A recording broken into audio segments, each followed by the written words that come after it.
We moved up our schedule about an hour, and I appreciate everyone's flexibility in doing so, because that will give us flexibility to get out of here early as well. We have been in a wonderful facility over the past 2.5 days, and that is because of the graciousness of Comcast. And we are fortunate to have with us the VP of External Affairs. Did I get the title right? You got the chief javelin catcher. Andy Mackey, and he's been a great asset in our COB community, and I wanted to give him an opportunity to say one.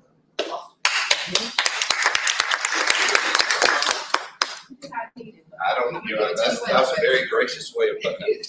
No, I don't think I need this, but I will just say good morning. Thank you very much. We're honored to have the opportunity to host you here, and certainly appreciate this time just to kind of get on the same page, get aligned on the future of Cobb. I've mentioned a couple of times today that I went to high school at Lassiter and have grown up in this community. I've dealt with hundreds and hundreds of local governments, and Cobb is really the best. I had thought a lot of David Hankerson and the work that he did, and the staff is so important, and Jackie has just been an awesome friend and a great leader in this county, but really it's so important to have the political leaders aligned with the staff and really be able to continue what has been just a successful day. So we're delighted to be able to host you here.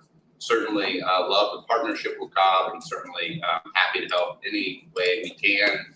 We are certainly focused on continuing to invest in communities to make sure that you have the best broadband services available in all zip codes, regardless of the household income, but also focused on ensuring that we're not leaving anybody behind, whether it is the availability of low-cost connectivity, whether it is supporting small businesses through the pandemic.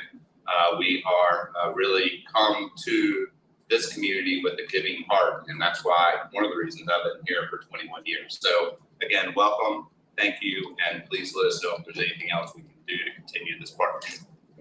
Thank you, Andy.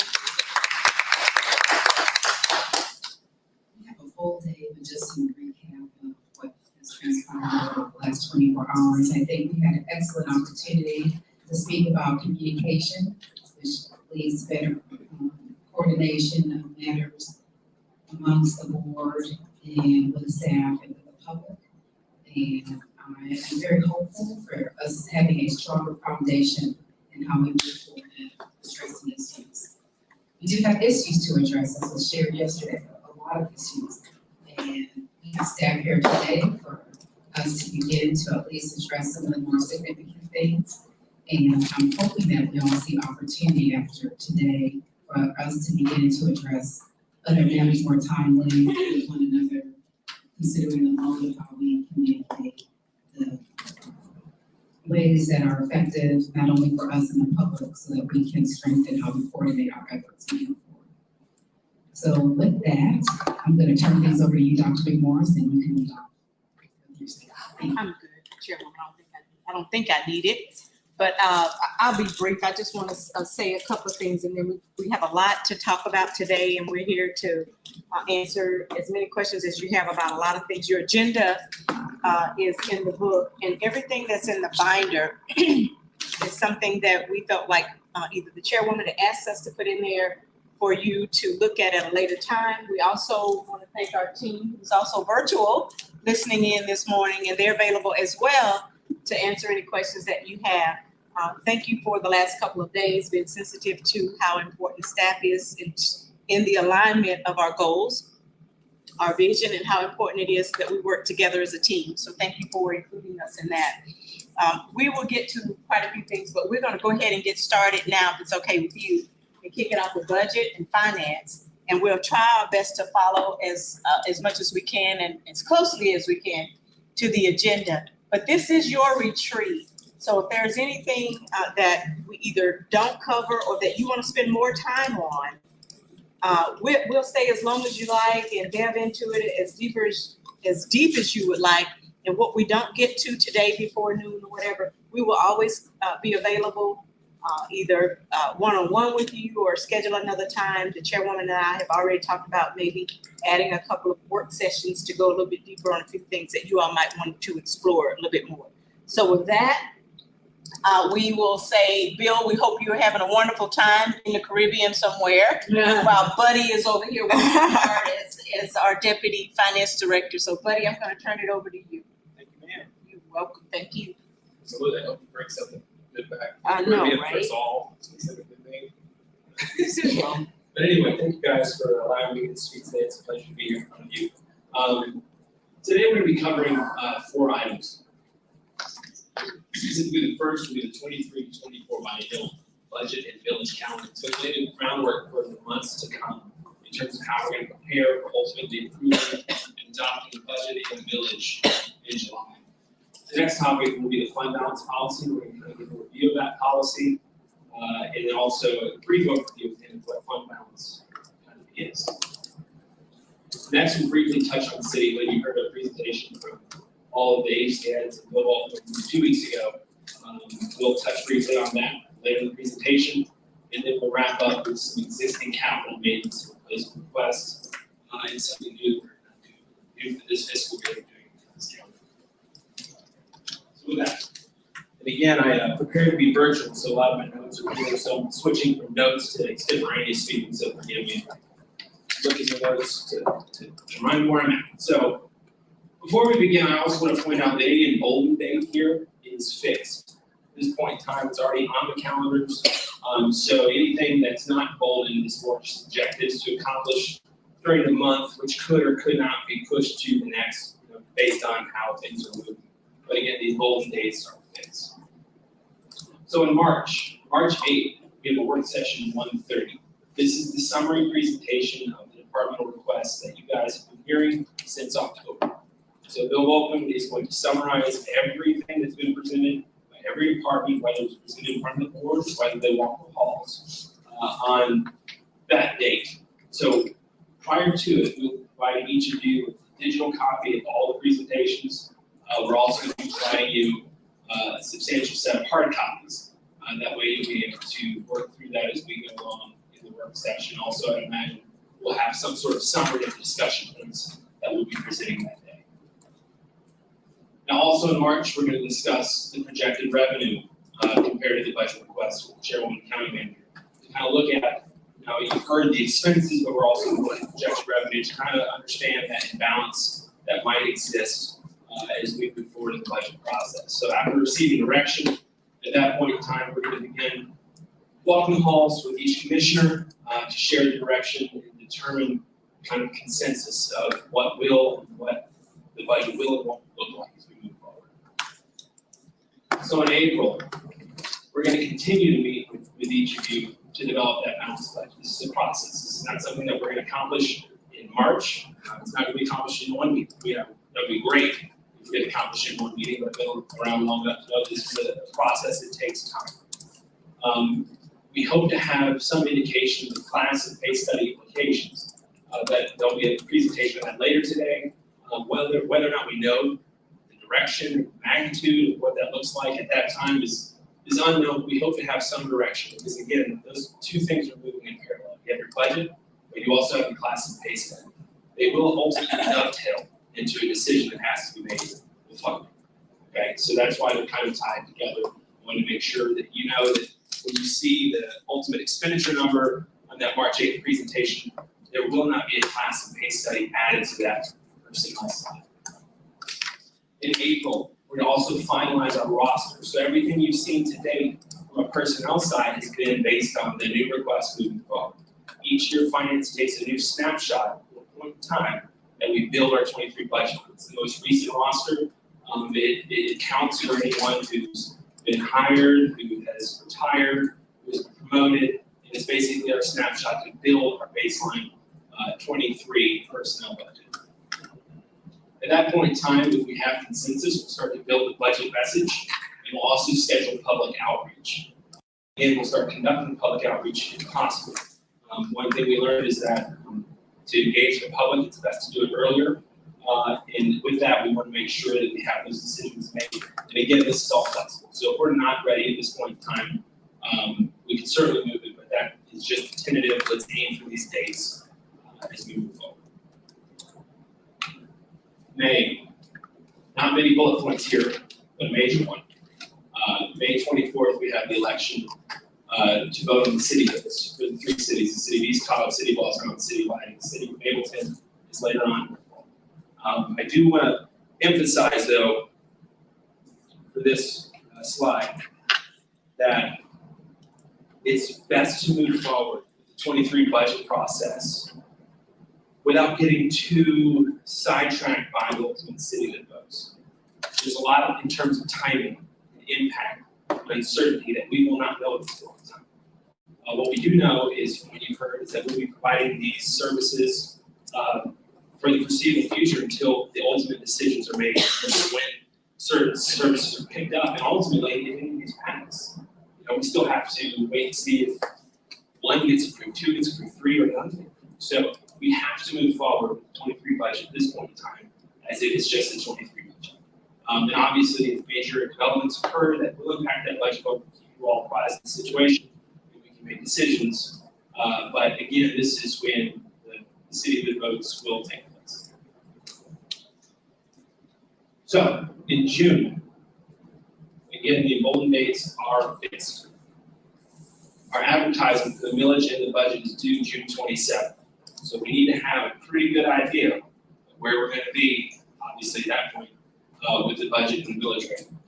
On June 28th, we're going to have a VOC work session at 1:30 where we are going to be talking and discussing the proposed budget. Again, that is not the final budget. Okay? Just because we present does not mean things can change at that point in time. On June 30th, the millage rate and budget are advertised and actually runs in the NDJ. One thing to note here, while the budget can change up, down, there's some flexibility here. Once the millage rate is advertised in the NDJ, it cannot go higher. Okay? You can adopt a lower millage rate, but once you advertise a millage rate, you cannot adopt a higher millage rate. So it needs to be known that before we walk in here, we need to know kind of where we're going to be when we do our advertising, because we can always adopt a lower rate, cannot go higher. Buddy. Yes, ma'am. The advertising is what day?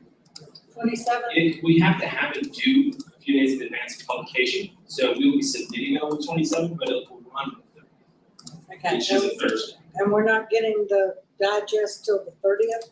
I mean, the 22nd of June? Yes, and so we'll have a really good idea, though, at that point in time. Steve and his shop doing a very good job of updating us along the way. So as we progress throughout the spring, we're going to get more and more updated numbers. So we'll have a fairly good idea where that plane's going to land by that time. Usually by the end of April, Commissioner, we probably have some pretty good ideas to what it's really going to be. Does that answer your question? Yes, sir. So in July, again, the emboldened dates. This is kind of our regular schedule. I think we've all been through this before, with the first public hearing on the 23 recommended budget on July 12th at 9 a.m. And also we'll have another public hearing on the proposed millage rate. We'll have a special call VOC meeting at 6:30 p.m. on July 19th. That will be the second public hearing on the proposed millage rate. Lastly, on July 26th at 7 p.m., that's the regularly scheduled meeting. We're going to have the third public hearing on the proposed millage rate, and we're going to have the adoption of the proposed millage rate and the adoption of the proposed budget at that time. Camera. Sorry. No worries.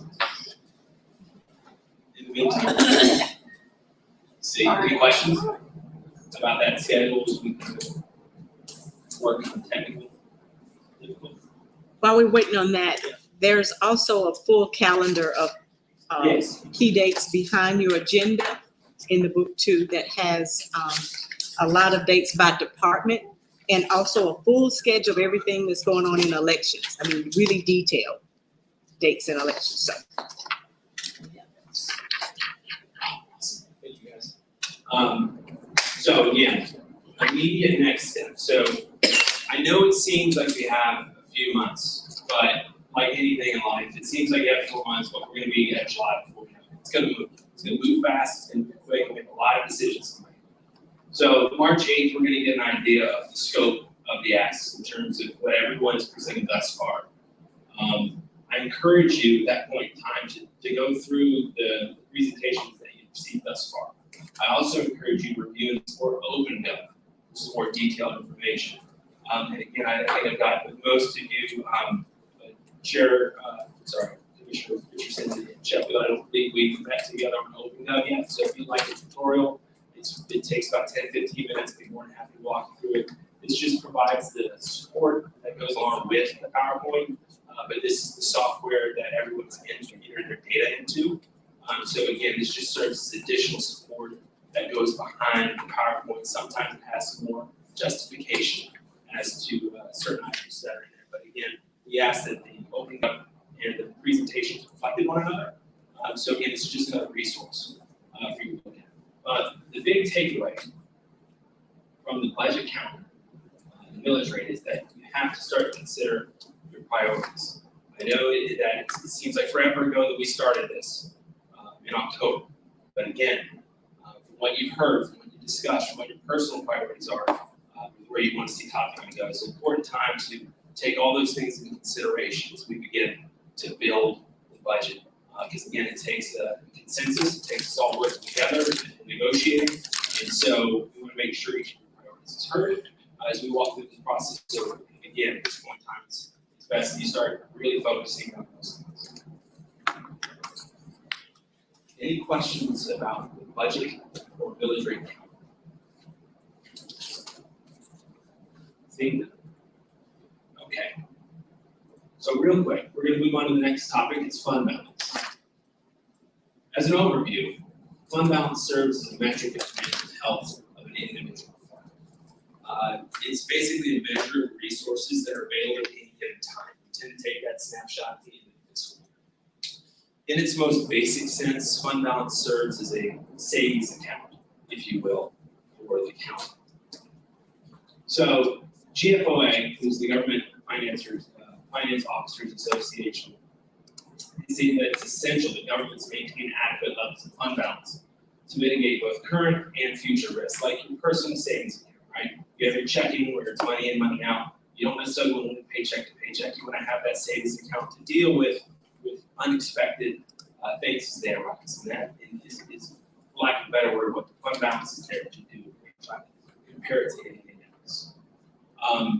GFOA also recommends, and so on rating agencies, that we should establish a formal policy on the level of unassigned fund balance that should be maintained. So to kind of give you a sense of where we come from, why we started to put this in our as a focus for finance, is every year we receive credit assessment from our financial advisors. Okay, it's very much like a credit score. Okay, they take a look at where we're strong, where we're weak, in anticipation of our rating agency. So we go up there each year to receive a rating and to kind of walk through our current financial status. So before that, we have credit assessment. And it's kind of a dashboard of indicators, right? Green, good, red, bad, right? We score off the charts well in almost every category. Now, with the exception of two things.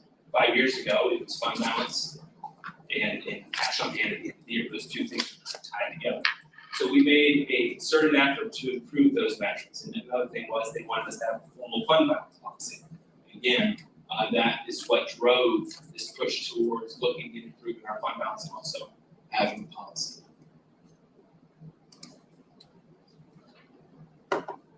Thanks to the board and the work of all of our staff, we created a fund balance policy that was adopted by the VOC January 11th, 2022. Some highlights of the policy were that the minimum general fund unassigned fund balance was set at 25% of general funds in the current year adopted budget. Same holds with fire, except it has a different name than fire fund. It's a restricted revenue source, but it's the same concept. It was set at 25% of that current year adopted budget. Amounts over that minimum, so amounts over 25% were available for use. We did put some criteria on how they could be spent. One was that it was one-time expenditures that are non-recurring in nature. And two, they will not require additional expense outlays for maintenance, additional staff, or other recurring expenses. We put in a final guardrail there that said if we ever go over 50%, at that point in time, the county would consider shifting the longer-term assets. We can take some of that cash and invest it. Rates were acceptable. We could invest in earned money off some of that excess cash. We could also retire debt if we could, or we could adjust revenue streams to bring income in line with current spending. So if there was something structurally out of balance with our revenue, say we adopted a budget here, actions came here, it wasn't a blip on the radar, it happened year after year after year, it would suggest that obviously we fix that structural balance. Okay. So let's talk about that policy level, that minimum. I want to start by saying the AAA peer average for their fund balance policy minimums is 23.8% in this nation. Okay. GFOA recommends that fund balance of the general fund be no less than 2 months. Cobb County slightly exceeds that recommendation by having our fund balance at 25%, which is roughly in line with the AAA's, 23.8, which is approximately 3 months. Now, that minimum is kind of our threshold, the self-imposed minimum that we put out there. If a fund balance falls below the government's adopted policy, we go to 22%. Okay, the governing body should replenish within 1 to 3 years. And failure to do so will negatively impact bond rates. That doesn't necessarily mean we're dropping to a AA, but it's certainly not something they like to see. Okay, and I think when you look at it this way, you're tapping into your personal savings account. That works for a little bit. If you're falling on hard times, you need to get by for a little bit, dip into that savings account. But then when you're back on your feet, you want to bring that level back up to sustain savings account level. So same works for government. We want to make sure we get sources of replenishment, just to give you an idea of how that would happen. Non-recurring revenues, those are great. One-time revenues to kind of bring you back up to the threshold. That's always great, but not something you can always plan on. Budget surpluses, certainly that will bring you back up.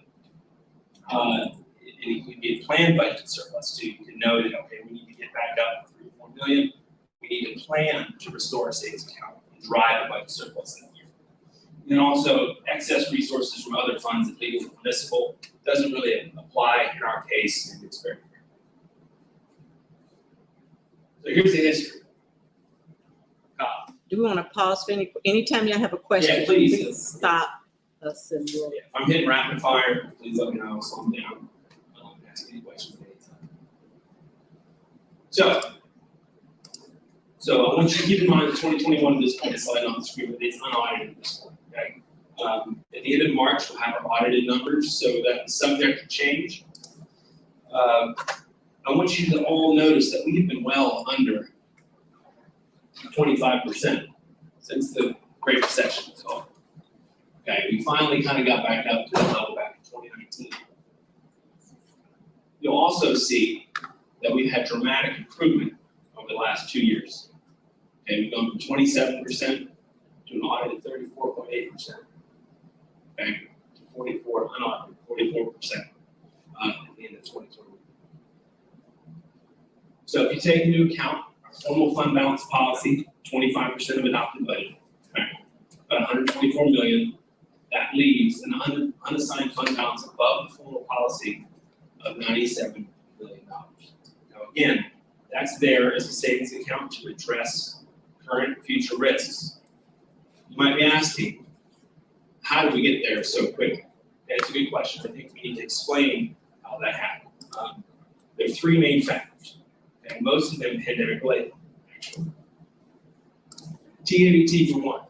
In 2018, the state legislature changed the law that redistributed how TABT would be distributed between the municipalities and the county. Okay? It was the last 3 months of 2018. At that time, ACCG recommended that we don't budget up to the actuals. They said, hey, we're still feeling this out. We feel there might be some hiccups in how things are looking. We don't want you to go ahead and budget up to this level and find out a a few months later that, okay, the law changed or we weren't doing it the right way, wasn't being calculated the right way. So we were very conservative in how we did TABT.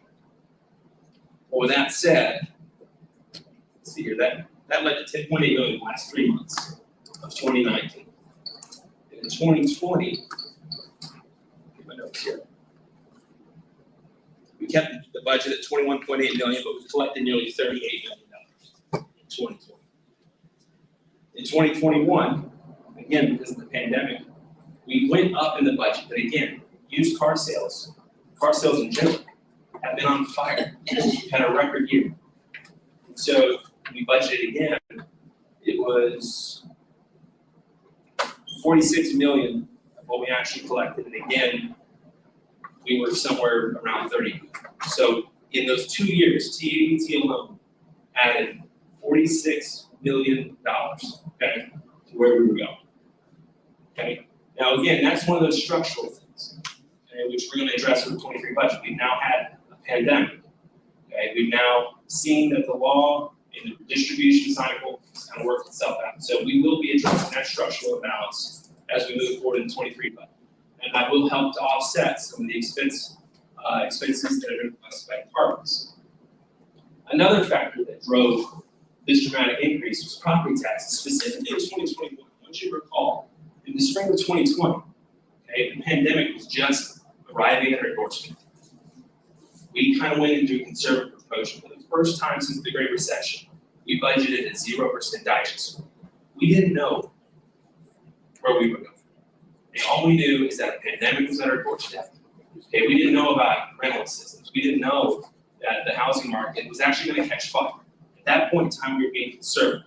So we budgeted 0% digest. Well, as you all look around and see, the housing market is doing quite well. Okay. So with that said, we generated an additional $19 million from that property tax, from holding it at 0% growth digest for that 2021 year. Again, we fixed that structural balance in 2022, but it was a 1-year measure because we had to get conservative. We didn't know where it would be. We removed capital from that budget. We removed the budgeted merit from that budget. Okay, there were a lot of things that we had to strip out of that budget in anticipation of what was going to happen during the pandemic. And lastly, what led to a one-time injection were some transfers in. Okay, we had about $8 million of transfers in the RAP. As you recall, we had the medical examiner building that the general fund basically loaned money to, and then when we did the RAP, the general fund was repaid about $8 million for that loan from the medical examiner's office.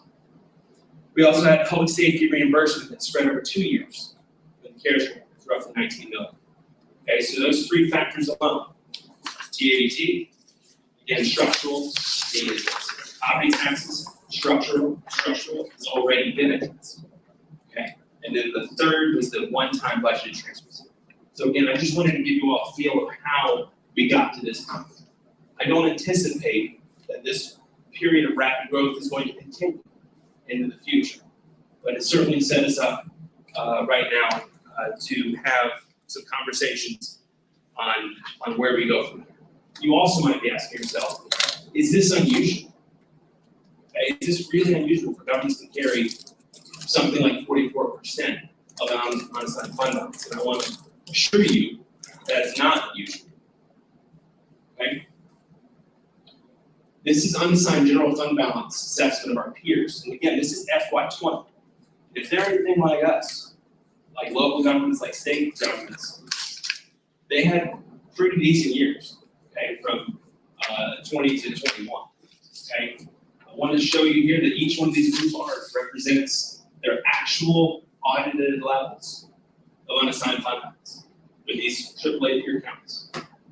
This is the 23.8% peer average of unassigned fund balance policy levels. This orange indicates the individual county's minimum policy threshold.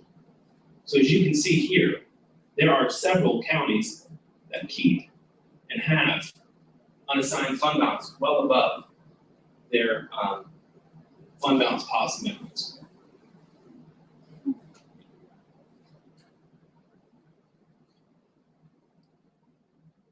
And again, I do want to emphasize though, again, you set this fund balance policy minimum at This is what we set internally. This is our level.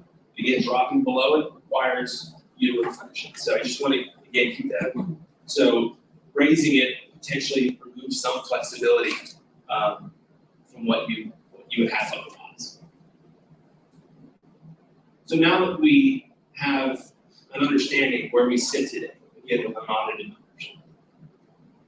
what are our current and future risks? Because that's exactly what fund balance is there to address. You have to look at the landscape and say, how do we prepare for things that are either at our doorstep or in the near future? Well, some things we know is that we've underfunded capital replacement and repair in prior year budgets. We haven't had a sustainable millage, right, that's designated to capital until recently. There have been years where we had to forego capital replacement when things were tight. Okay? So we brought forward several items over the past years appropriating fund balance that have allowed us to continue on with capital maintenance and replacement. We also have the potential cityhood impact and revenues. Again, a lot of that is up in flex. We're still in flux. We're still trying to figure out what that looks like ultimately, but that certainly is a potential risk to the county. We have a potential moratorium on assessed property values. Again, if that comes down, we're planning for 5% growth. And let's say the moratorium comes out and says no more property growth. Again, that's a risk for how we plan our budget. Another risk is lack of capital repair and replacement in the FY22 swaps beyond transportation. We had a plethora of capital projects, repair, replacement in 2016. That's not there in 2022 necessarily, so there has to be other funding sources. Obviously, we'd like to see that sustainable millage being part of our budget process moving forward. But again, we have to look at ways to handle our capital repair and replacement. We also have FY23 budget requests from departments and class and pay stuff. I'm not saying that our fund balance can be used to cover recurring costs. Okay? What I am saying is there may be potentially one-time non-recurring items that are in the FY23 budget requests that we could look at removing and funding through an alternative means. Okay? We also have the county space and building analysis, and that's kind of in the process right now. We're looking at what kind of space are we going to need for future growth? What does that look like? How are we going to replace our existing assets? Roofs are expensive, HVAC is expensive, new buildings are expensive. So there's a lot of things on our horizon that present current and future risks. And with all that said, it's our recommendation at this point in time we keep our unassigned fund balance at the 25% level, but we also commit to reassessing our fund balance policy level again in January. So I know previously that the previous board had contemplated a 35% threshold. What was the rationale behind that? Was that a previous board or did it I'm not just come sure up? that I was think That was Boyce, and Okay. with this 2018 millage rate increase, it was to get to 35% over 5 years. So again, But what was it prior to that? We didn't have to pull the slide up. in terms of actuals or policy, There was no policy. there was no policy. It was an internal policy within Yes. finance, which is Yes. more of a best practice, So Right, but not but it What we was had is a- 35, no, 25.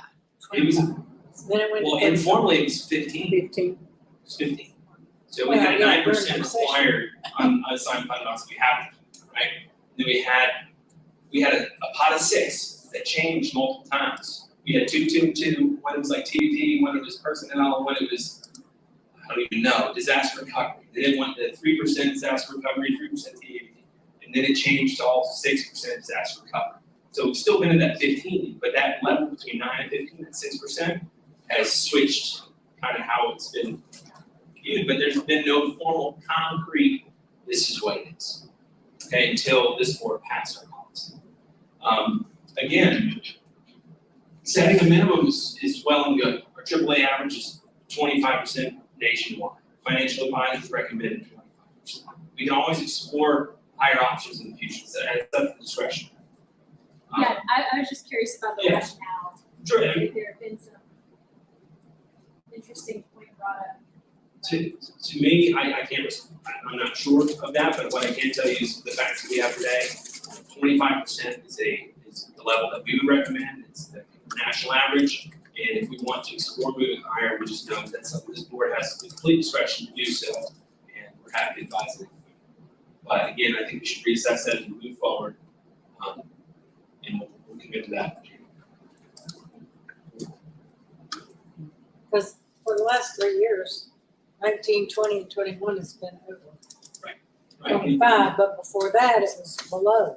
Exactly. So, but again, without a formal policy, we weren't exactly thinking, from a rating agency. So until you draw a line in the sand as a board and say, this is our formal policy, they ask us, what is our informal policy? But you can't really hold someone's feet in the fire for something that's informal.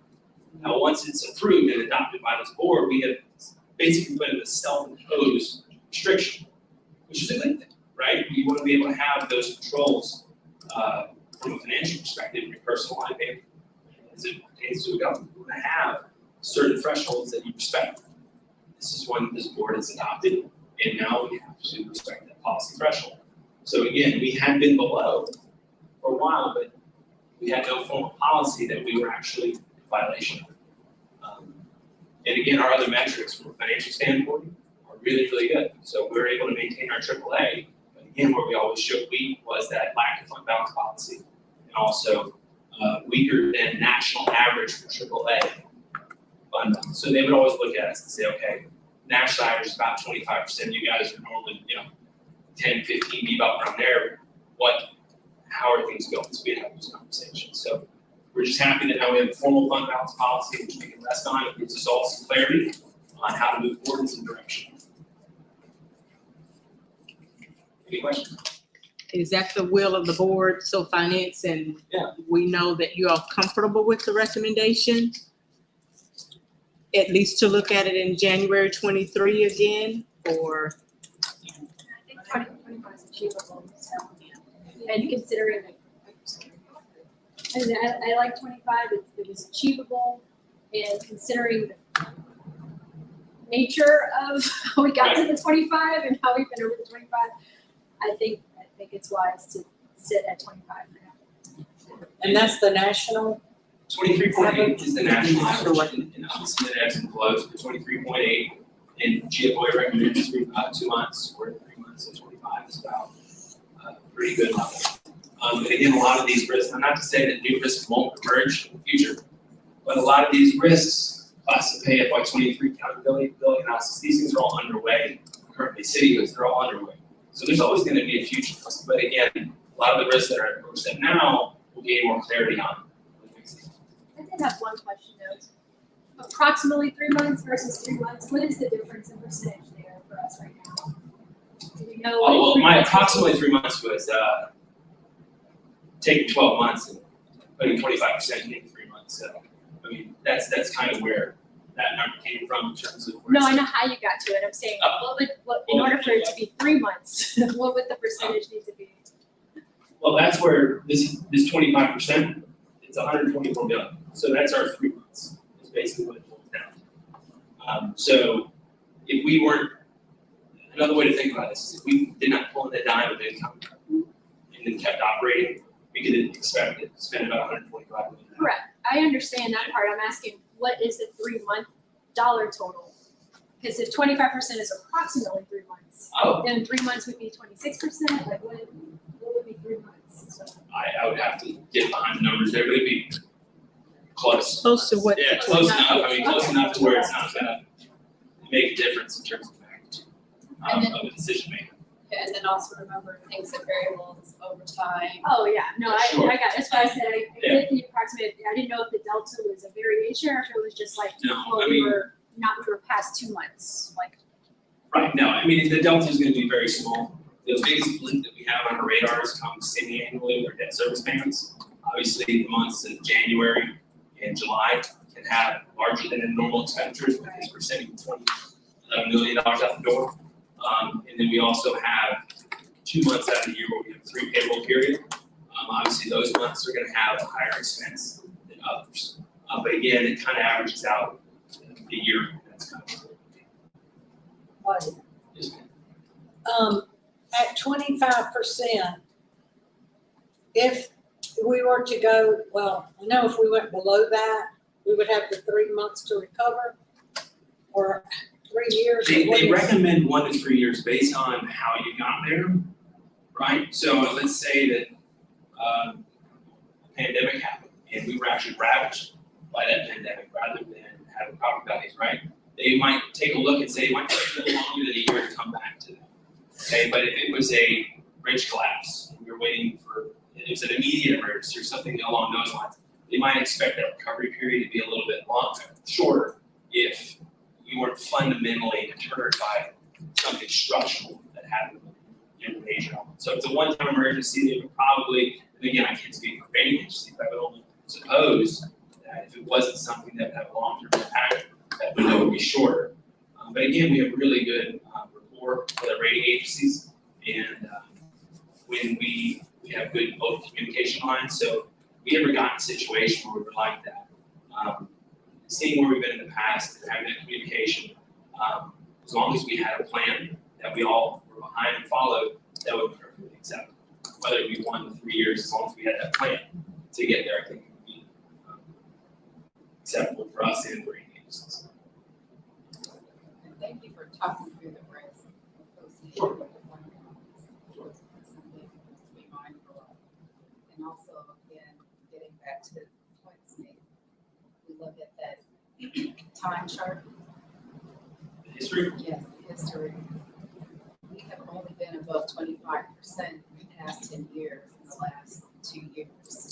So, until we see that consistent, it's hard to want to make it be much higher than that because, well, it'll take a lot more work to recover to that point, should we drop that to where our history tells us we've been. and you know, one-time phenomenon that lead to large increases, they're not something you can count, right? So how we got here today is an event of kind of some extraordinary circumstances. In a way, we're fortunate. Obviously, there's other things that are unfortunate about the situation that we're all in, but this was a fortunate side effect of a few elements of the pandemic, mainly home sales, car sales, and that's where we are today. We can't bank on that going forward. Right, and again, we fixed a lot of those structural imbalances. So in 2022, the budget didn't adopt a 0% rate, we went back up to normal rates. Okay. And we're going to fix the TABT imbalance now that we have some history in this upcoming FY23 budget. So again, a lot of the things that drove that one-time improvement are not going to be there in the future. To your point, you have to budget recovery. If you do drop below that level, it's a little bit more difficult at that point, rather than relying on one-time events. Okay, briefly, we're going to touch on City. We had a conversation with all the agency heads, department heads, and Bill Boltman 2 weeks ago. I'm here to tell you that not much is changing to us, at least from our standpoint, from a financial analysis, using feasibility studies. I think you're all very familiar at this point in time with what services each city will be providing. And I think at this point you're familiar with this slide, which is the net annual impact on the county. Now again, I need to have a caveat here that this is all driven from mainly feasibility studies. And again, this was the FY22 impact potential. Now, there's so much on the table with timing, where whether or not these numbers come to fruition all at once, at all, in part, in pieces, that is yet to be seen. So again, I just want to reiterate one of the points Bill made was that given the feasibility studies, just as they're written today, and the potential savings from expenses as our current operations are concerned, the general fund can stand to lose $25.5 billion, which again is equivalent to about 0.7 million. Fire fund in the same boat, but losing approximately 15 billion. Again, a lot of this has to be seen. This is an evolving process. It's going to involve many negotiations and a lot of time. So again, if you look forward, what are some of the requests that departments put out there as their 23 budget requests? How would those potentially be impacted? And again, Bill went over this, but you'll see 23, some possible requests that could be removed would be the police moving approximately 1.3 million or 13 officers, moving their operating costs, parks, and about 5.1 million, moving 29 positions in operating costs. Yeah, fire district moving 24 firefighter twos, a few other positions, and about 2.6 million of their request moving forward. Again, these aren't their full requests, they're just part of the requests they put forward in 23. And again, to emphasize, any dollars for hotel motel that remain within the city are split between the city and the Galleria, leave us with less to put towards our two existing bonds that utilize the hotel motel tax control, PAC bonds and state bonds. So again, I think the biggest variable here is the timing of when a proposed city will start each service, right? But then it's also the scope to which they're gonna provide the service, right? So you can walk in today and say, we're taking all parts. But they might not, they might take a few, they might take some, it might look a little different. And I think there's a lot of negotiations at this point that have to take effect. And in fact, we might get a case where the city has passed and approved. There could be a 2-year startup to where they begin. So we're gonna be providing police, fire in those areas until they're fully equipped, they're staffed up, they're trained, and they're ready to hit the streets or whatnot. So this is all kind of influence. And in terms of how this looks with House 49 negotiations and shared services, it's an evolving process, and we're still learning more. One of the things I wanted to clarify too is the cities actually can say, I only want this facility or this park or this number of parks. We don't even have the option to say, if I'm wrong, Jimmy, correct me, but if there were 15 parks, for example, that may be in a particular geographical boundary, and we say, well, take them. You can have all the parks. They can say, well, we only want 2. So we do have to be mindful that what Buddy is saying is that until we get to the point where we know exactly what they are asking to maintain or to keep, we don't know the overall impact. Jimmy, you want to come and grab the mic and say anything on that too? Just to give you a little perspective about how this process will work, let's assume for a second that all 3 of the ballot measures pass on May 24th. Just assume. The governor then can appoint a 5-member interim representative panel that we could begin negotiations with. However, those 5 interim representatives have they cannot approve any legally binding documents. They cannot expend any funds. All they can do is we can talk to them. We can start negotiations with them. Then they would have their elections for their mayor and council in November. They would be sworn in January. That's when we could really get down to brass tacks, talking about which services, which facilities. You figure that takes a few months.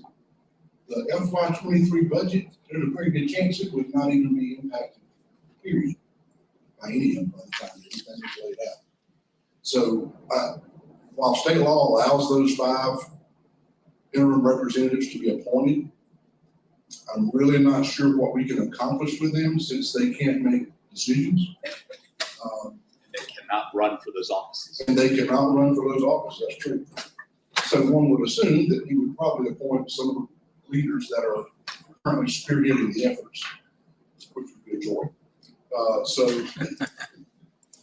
We would engage in talk with them, but the campaign is correct.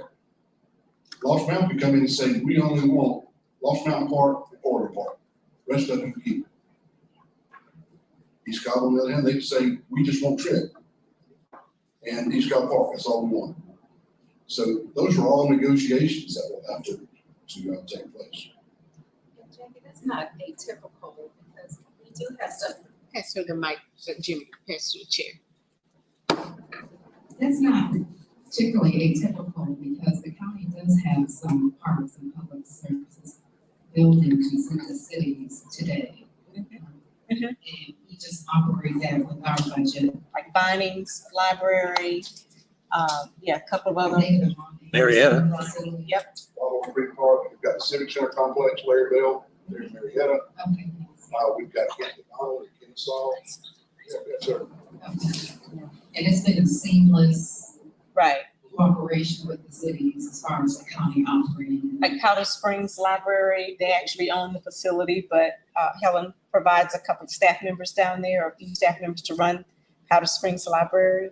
So, yeah, they may want to continue to do that, or they may say, we want you all to continue to do it as is, or nope, we want it and we'll figure out how we're gonna get through it. So, That's what I have a question about is, let's say we begin operating it today, or let's not necessarily look at the new cities. Let's consider the existing cities. Let's say, Powder Springs wanted to operate Anderson Recreation Center today. They Would will that come be to a the table. negotiation? They don't have an automatic right to acquire that facility because it's in their city. Okay. So I'll give you a good example. We are in a lease with a park down in Powder Springs for a certain part of that park. Mhm. And so as part of a joint agreement with Powder Springs, the SPOS project, they're gonna do X, Y, and Z as part of the renovation. We still have a lease. So we're in conversations with them right now about what does that look like? Because they want to do some things that would require perhaps a little bit more staff time or staff presence that we can provide. So what we're asking them to do is to send us a proposal of what you want to do. How much staff time is it going to take? How many more personnel is it going to take? Tell us what that looks like. I'm going to go talk to Commissioner Sheffield and say, this kind of poses a burden on staff for us. Or maybe it doesn't, but I'm gonna come to her and I'm gonna say, so what do you think? Here's the impact that it has on us. And they say, well, we'll just take it. Then we'll say, all right, legal, what can we do? Do we need to augment that agreement in some way, change it in some way? And if that's the case, then we can sit down and negotiate what that looks like. But it all comes back with the board. Any other questions on cityhood? I know we talked a little bit about it. Y'all may want to use this opportunity to talk a little bit about some of the educational opportunities that we talked about. I'm not sure we talked what that means for staff and what we may expect of staff. Or if you want to think through it and just let us know. But there are still a lot of unknowns. And as you plan your town halls or as they, in a lot of cases, plan their meetings to talk about what cityhood looks like for those proposed cities, and you need staff help or whatever, just let us know what that looks like so that we're mindful of staff's time. So, yes, ma'am. So to be mindful of staff's time, and I know at least 3 of us are dealing with the cities. From a county's perspective, what would you think would be reasonable for the county individual town hall to go out and answer constituents' questions? What would be a reasonable expectation that staff could do for each of the 3 cities between now and May 24th?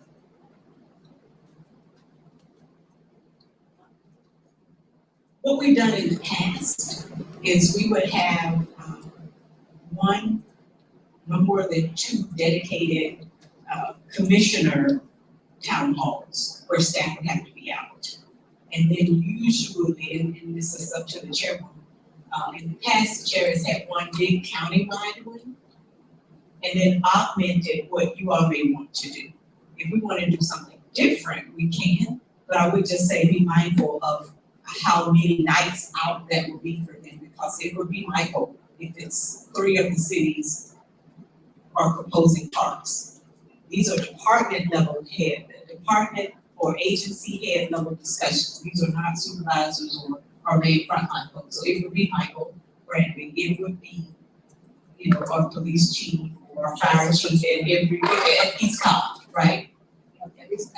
And Jessica. And Jessica for every one of them. I don't know if you have that slide, you can put that up there, you know, all the things that they're asking for.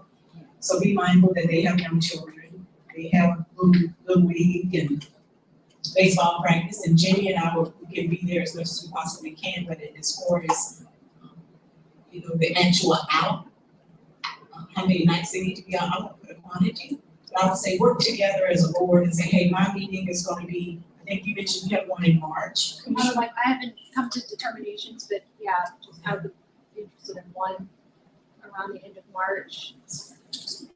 I'd be interested in doing one around the end of March, early April. That includes, certainly for. All of them. Yeah, it With includes, these columns. yeah, all of the different pieces from staff, and then from the communities aspect, the pro and the con presentation. So it gives staff a chance to ask those questions as well to those that are proponents of the second movement, and those that are against it. And that would probably satisfy most of what the community is looking for in terms of. The one thing I would say is, because we're looking at impacts on the other constitutional officers, are we looking to include that component in these information sessions as well? I would think so. You talk like the tax commissioner, for example, in your Yes. facility. Yes, absolutely, she should. Yeah, absolutely. It does have an impact on her staff, the residents that she serves. I think the sheriff mentioned something the other day, and one of the things that I had said to the sheriff was, the reason we didn't initially have you as part of it because it wasn't mentioned in the study.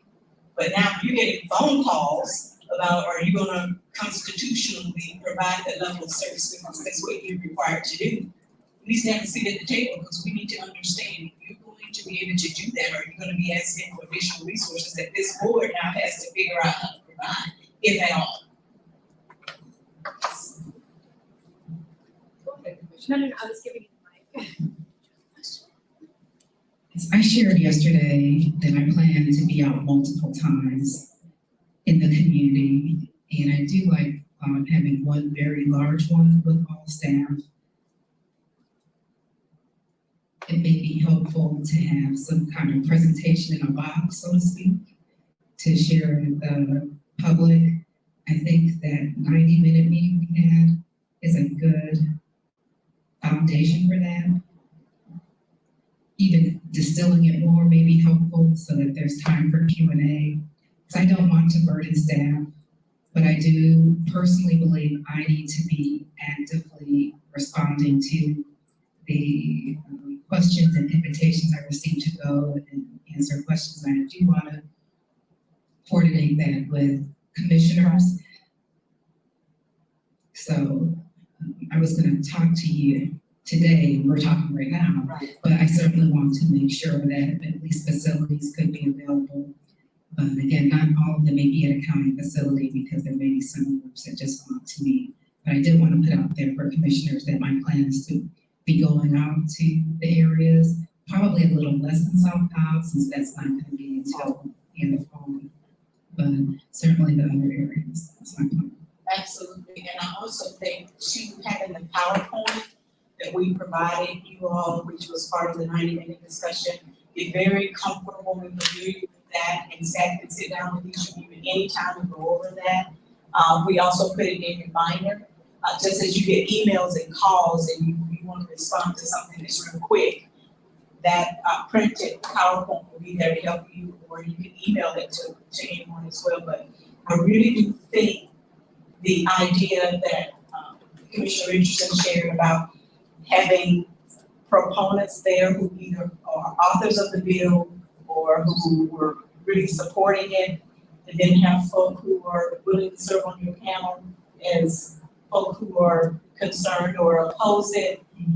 Then people hear both sides at the same time, and they also hear from staff at the same time. I like that idea because what happens is people pick out what they want to champion or to denigrate or whatever, and then staff is sitting there reading it or looking at it and going, we don't even get a chance to be a part of that. So we certainly would like to be a part of those discussions. We just want to be mindful of how frequently we ask the staff to be out. I was just gonna add the presentation in the box is a great idea.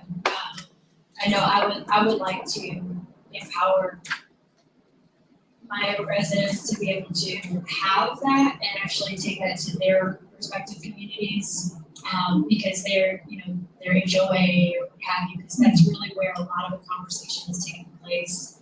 And just enabling them to have that information.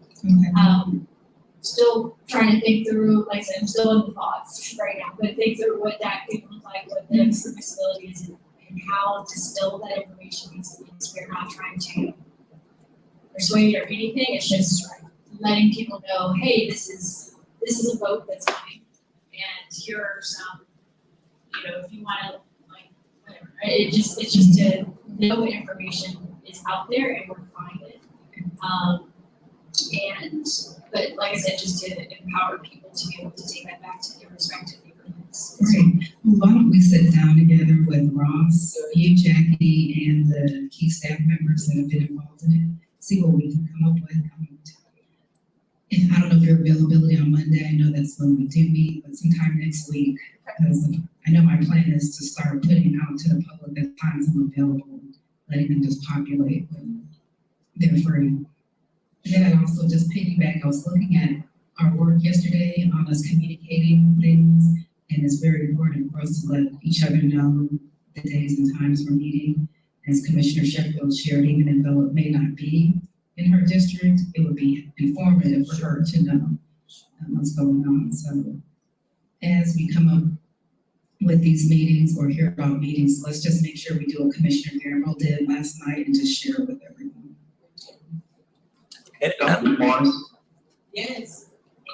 Hey, this is Randy. We are starting to be invited, when I say we, public safety, more specifically police, we got an invitation to a meeting on March the 7th, and it was obviously for East Cobb. I'm not sure who else has been invited, but we were invited by a member of the community who is proposing the city, and I don't want us to jump out there without a concerted effort and good coordination and communication. So we've not committed to anything, and I will be looking for y'all's direction on those requests. I've asked directors, do not accept invitations to go out there on your own without the full board being aware that you're going. People are asking specific questions, particularly as it relates to service delivery in areas of public safety, 911, fire. If I dial 911 for this, who's going to show up? I mean, it really, so they are getting those questions. So anyway, thanks, Randy, for sharing that. I'm going to go to Commissioner Burrow. She's been had a hand up and then we'll share it. Same thing. The March 7th meeting that Randy has been invited to is for residents only within the city of East Cobb. And if you go to the website to register, it's sold out already. Okay, are you participating? Yeah, it's sold out. I'm not in there. Okay. But what I would like is if staff is invited to something that impacts East Cobb City or Vining City that I would like to know. Sure. And I'd be there more in that official capacity, but certainly I am in the proposed boundary for East Cobb. Yeah, and I think staff should, if you're invited, I really think you should be a part of it, because in a way, if they're asking for accurate information or to get questions answered, who better than the folk who provide the service, right? The fire chief and his team to answer those questions that may be related to fire. Who better than Melissa to answer 911 questions and 800 megahertz questions and her team, right? So I think that they should be there. I just think that you should know about it and be aware of what the team is doing and or participating in. I don't preach to the choir here, but I would be remiss, or I have nightmares at night if I didn't at least say this. After sitting through some of the webinars, some of the sessions that have been proffered so far. The proponents tend to make up answers as they go along. It is going to be very, very, very important that when we as county staff or either county elected leadership, it's okay to say, we don't know the answer to that because it was not clear in the feasibility study. For instance, the other night, there was a question about the West Cobb Senior Center. Oh yes, we will take that and we will turn it into something. Well, senior services is not one of the services that the city of Lost Mountain did. It's not under Parks and Recreation. They only assumed that. So one side says definitively yes, but it's okay for us to say, we're not sure. We would have to go into negotiations with the city to do that. And it's going to be important for staff as well.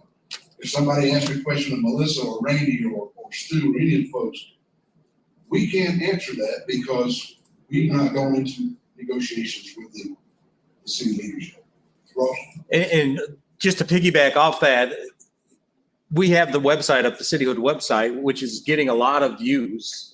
Web reports to me pretty much every day. It was up over 8,000 at one point. It really peaked a lot after our mini town hall, and we're still populating that. For instance, Commissioner Gamble gave us a suggestion we need to put some land use zoning and information from ComDev on there. So Jessica's working with me to help get that done right now. It is important though that we get, Jimmy gave me the heads up on some of the talk out at Lost Mountain. It's important to get that feedback from staff and anyone who could attend these things, because as Commissioner Burrow says, we can't get into a lot of them. So I don't know what's being said. So any intel we can get on any of those proposals is very important for us, so we can go start to seek that information.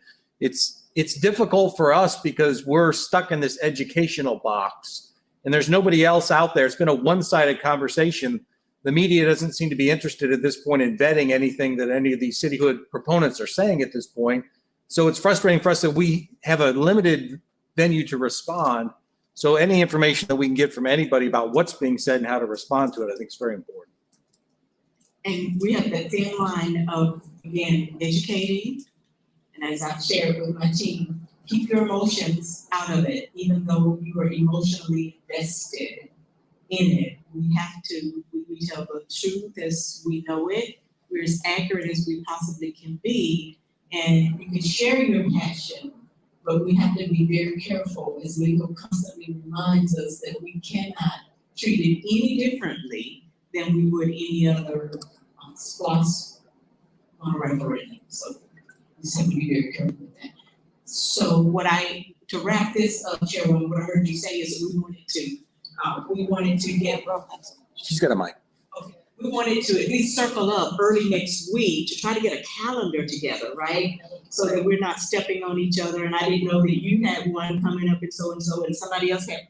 So we're not bumping heads. Now they're planning them on their own, proponents or opponents or whatever, and we're invited. We'll certainly, try to be there and let you know. But at the end of the day, those that you plan to do, let's try to get a calendar and get it out there so people can actually plan to attend. Commissioner Gamble, I think you were going to say something. Sure. Sure.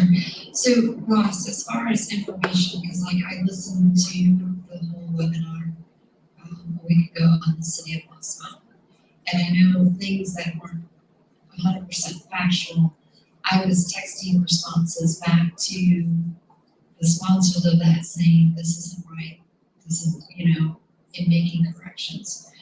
Do you want me to give those to you so that you can put them on the website?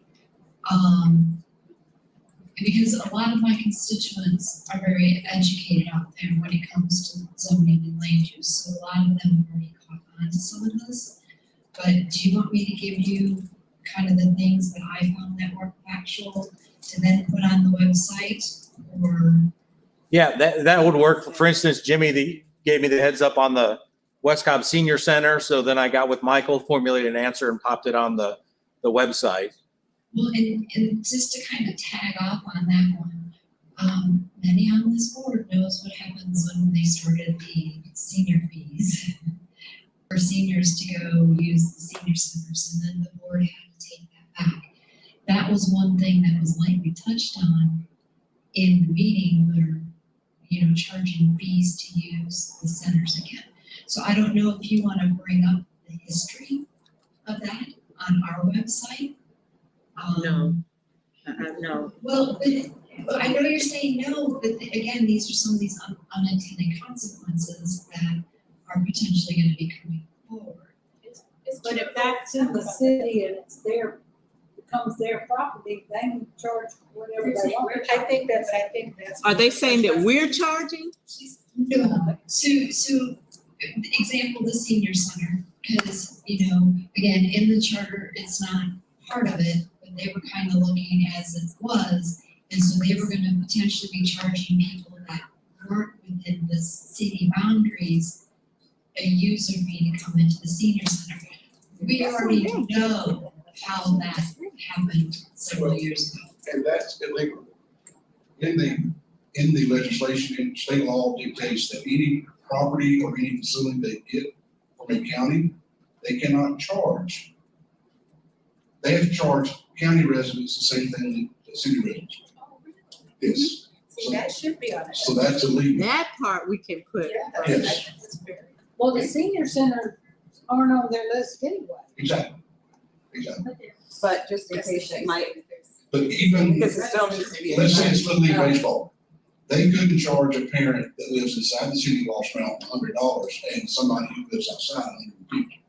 It has to be the same on any facility that they got from the county. That's why I think when you have both sides in the room at the same time, We can clarify. right, you can clarify and verify. And then we all on the same page. Because I know there are a lot of questions that they don't have answers to in deference to those who are authors of the bill. There's no way that they could possibly know the answers to all of the questions because they themselves don't do this work. And so it would be helpful, I think, if we would sit down together with folk and we invited and offered to sit down and have a conversation around what you actually plan to offer. What does that look like? Because I think it's that uncertainty that's people are feeling as they walk to the mailbox and ask their neighbor, have you heard about this? Did you know about this? So as Commissioner Richardson and I were talking about, it's a great way to kill two birds with one stone in getting to know your neighbor, but also talking about how does this impact you? And it may be a good thing in your, that you go and decide that, oh yeah, this is gonna be awesome, okay? But at least you now know the facts.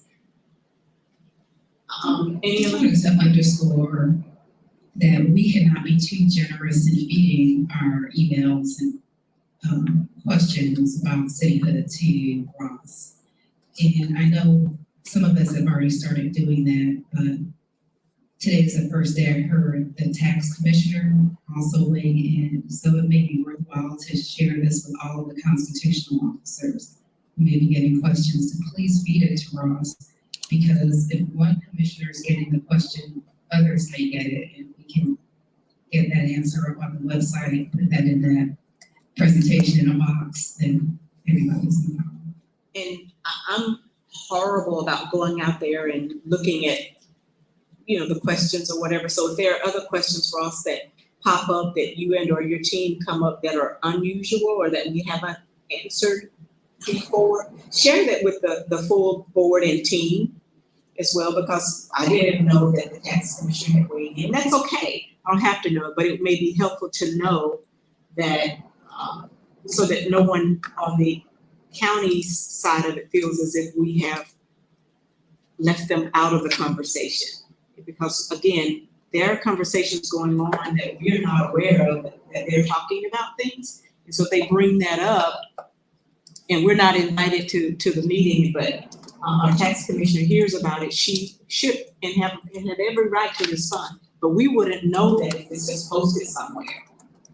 So I think that I appreciate the fact that the sheriff brought that up because I've never thought about him being asked to provide a service that we may not otherwise provide. So share that with us so that we will know and no one's blindsided. Ross, one other thing you could add, one other thing. Oops. One other thing, you can add to the website, thanks to the reporting by the MUJ, is annexation and how annexations work. Because last night I was fielding a lot of emails on annexation and how they work. I know usually that comes out of Jessica Ginn's department, ComDev, but Brian Johnson has done a great job of kind of summarizing it. So I don't know if we can tag him to help ComDev get a kind of brief from him, summary of it. But if we can get a summary on annexations and how it works, that would be great as well. And de-annexations too, because that door swings both ways. Once they become a city, they can do pretty much whatever they want to do in terms of annexation and de-annexation as well. I think a lot of people are a little concerned about that too. Yeah, but Once they set up. de-annexation doesn't quite work the same as annexation, which is kind of funny of that mutual agreement. It may not work quite the same, but once they are formed,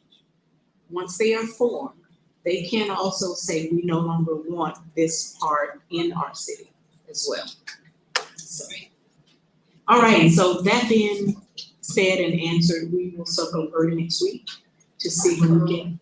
So, my meeting with commissioners, Jimmy, can you pass the commissioner? And Bill, can you pass this to Buddy? Monthly meeting with commissioners is Monday.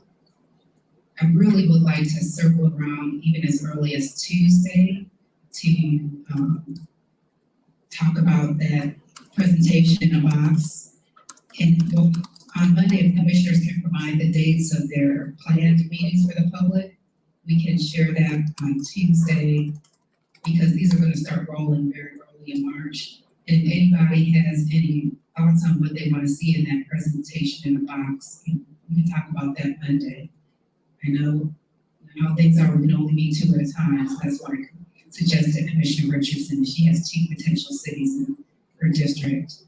So the staff is available on Tuesday, Jackie. Yeah, we can make that happen on Tuesday, particularly because it involves just about 5 directors. So if you all circle up on Monday and kind of know what your tentative schedule might look like, or what you might want to do in terms of your meetings, share that on Tuesday, we can review and get that on the calendar, and get facilities reserved if there are ours. I'm gonna turn it back over to Buddy. He's got one other slide, and then unless you need a break, I'll hit paying class real quickly, and then we'll go. I know you need a break before we get into DOT, so just let us know how you want to proceed once done. Thank you, ma'am.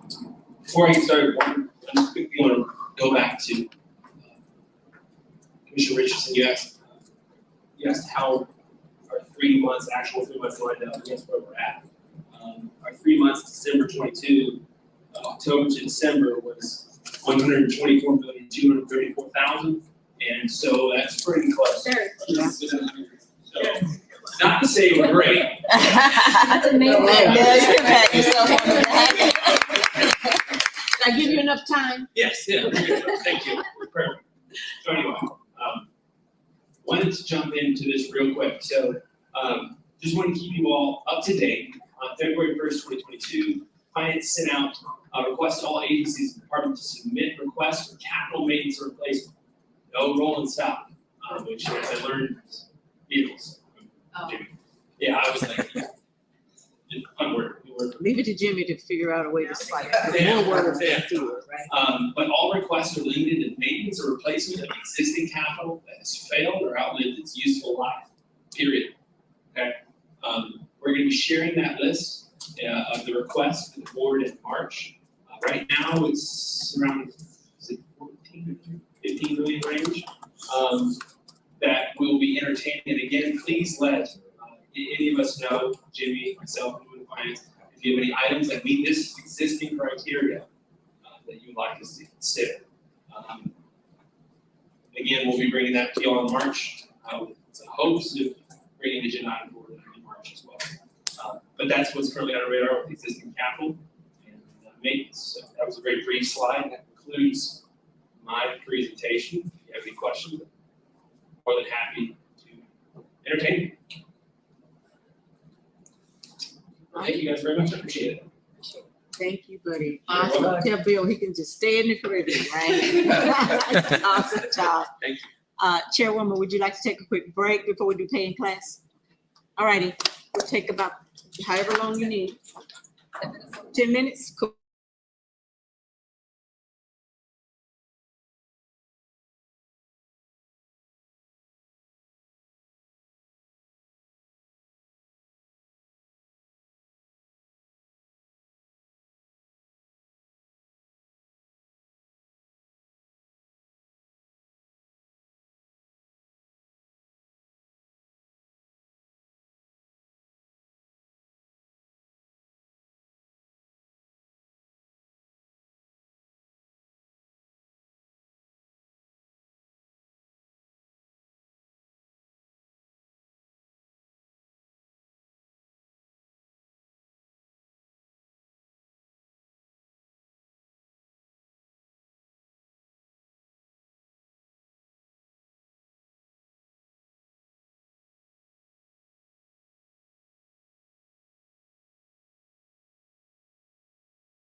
Chairwoman's words, it can be dense.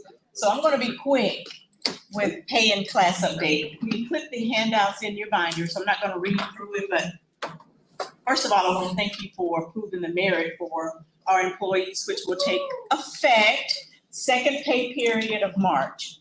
So the one you approved last year, the 3% with a satisfactory performance appraisal will take place second pay period in March. So thank you for that. So round of applause. I know my dad out there. Thank you for that.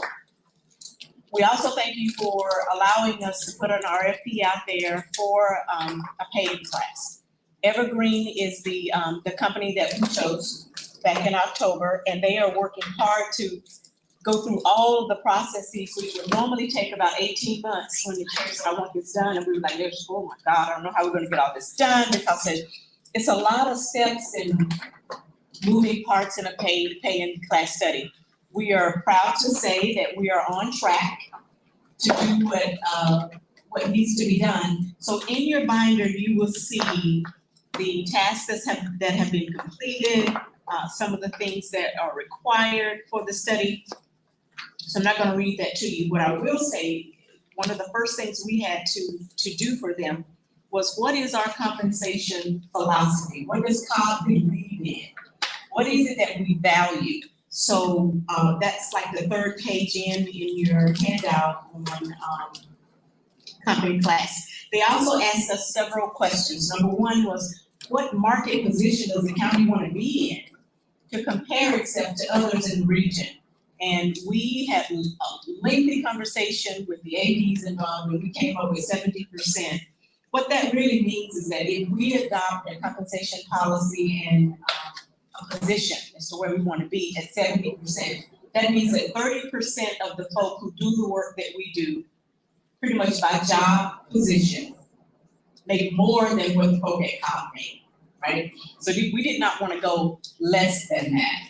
So what we're saying is that at 70%, if the board chooses to adopt that at 70% market strategy, given the same types of positions, 30% of the other organizations with whom we benchmark, or those organizations we pay their people at least 30% more than we do. Right? Is that a good benchmark? We want it to be above average, because we're better than above average, and we know that by the time it's adopted at a 3% and no COLA, we already still somewhat lagging. So we talked it through, and we felt that was fair. We also felt that we can have greater conversation with what that looks like once they bring the numbers to you. But at the end of the day, we know that we can't compete with the private sector. We know that there's real dollars assigned to what we bring to you, and we wanted to be mindful of that as well. But is this something we can live with and feel like that gets us to where we want to be? Absolutely. We would be grateful that, only 30% of those we benchmark would make more than what we might be making it with certain positions. So I'm gonna beat that dead horse a little bit more. sure. Do we benchmark ourselves? It's all love. It's all. Do we benchmark ourselves just with the public sector, or do we benchmark also with the private? We do, with the private sector as well. In particular positions, so for example, at DOT, water, community development, single incumbent positions, we do. So for example, if Jessica has a landscape architect, and that's just one person in that position, we have to look at what other landscape architects make, right? And then we figure out where we need to be. And just to give you an example, and Jessica's on, we almost lost our only landscape architect to the city of Cartersville, making $10,000 more than our landscape architect in the city of Cartersville. But I was able to save that one. We've lost a lot, but we had conversation with the things, Jessica bring it to my attention, and we were able to, sit down and talk with him and try to meet him where he was. But I mean, for a lot of our employees, it is about feeding their families, putting their kids through college, being able to do some of the things. So it is really about the money. But in addition to that, we are gonna be looking at what benefits we offer, what benefits other jurisdictions offer, and what can we do to somewhat be comparable to keep some of our people. The consulting firm was quite pleased with the number of holidays that we offer, quite a few benefits that we offer that some don't offer. We're pleased and we're glad for that, but it really is more about compensation than it is the benefit. Now, are those who are on the hybrid plan are the ones I'm concerned about, because those are the ones who come and stay a couple of years or 3 or maybe 5 at the max, and they're gone because they don't see a reason to stay. One of the things that we did ask them to look at, and I'm kind of jumping ahead here, is our vesture. It takes 10 years to get vested here at Cobb, but you go to Cherokee County, you can get vested in 5, and Fulton is 7, but we're the only metro county that takes 10 years to get vested. There's a cost to that, but at the same time, there's a cost every time they walk out the door. When you saw at Christmas, we had over 160 years of experience gone at one time. So we have to think through that, and what does that cost look like? And those are just things we'll bring back to you. So, does the county plan to make any changes to total compensation? Again, these are things that you all would have to consider. And we're basically saying that, it depends. We hope that we can look at the entire compensation program, and we'll bring you that data. In fact, we asked them to look at what does it cost to bring those who make below $15 an hour to $15 an hour, and what does that compression do? What does that compression cost? Not unlike step and grade, right? We asked them to look at perhaps a step and grade plan for our non-sworn, just as we've done with our sworn. And this study is primarily for our non-sworn. I just want to remind you of that, because we got step and grade already in place for our sworn officers. So they're primarily looking at about half of the workforce. So that helped with the timeline. What salary structure design does the county want to administer? So I won't read all of that to you, but we've said, look at everything. Look at an open range. Let's look at minimum, mid, or market, and what's the high end of the pay range. When you look at just the police chief alone in the metro areas, our police chief who just retired was making about $50,000 less than the police chiefs with whom we benchmark. Your Fulton, your DeKalb, your Clayton. And he had just gotten his business out there, but just gotten there recently. Just brought to my attention. It's hard. So when I bring back the police, I got you. The numbers are what they are. But that's about the 70% mark that we just determined we were going to be at for others. Okay. 30% of those certain positions with whom we benchmark, they will be making more than what we make. But if you want to go higher, we would love to go higher. But we felt that that's fair, that's tolerable, it's something you can do, and if you commit to these other things, including a 3% merit and perhaps even a 4 for those who get exceeds. But right now, we're just doing 3. We don't give that person like Ross who goes way above and beyond for you She's putting your business. any more than the person who doesn't do any more than the minimum. Right? That's kind of uncommon. Thank God for Ross, because he's not tying his, what he's doing to that extra 1%. But should we be looking at that? Should we be looking at that structure whereby we say, here's a lease, but those who busted, tear it up out there on weekends and doing this, that, and the other. I'm not just talking about directors, right? We get capped out. We 25-8, but those others who go above and beyond when you call, when you need something. Should we look at that? Now, there's a strategy around what that extra gold star or 1%, we can put some criteria from which you have to meet to get there. But these are things that we're looking at as part of the study, right? These are policy decisions that you all will have to make. And what is the county's reward strategy, on what basis will those salaries progress? What the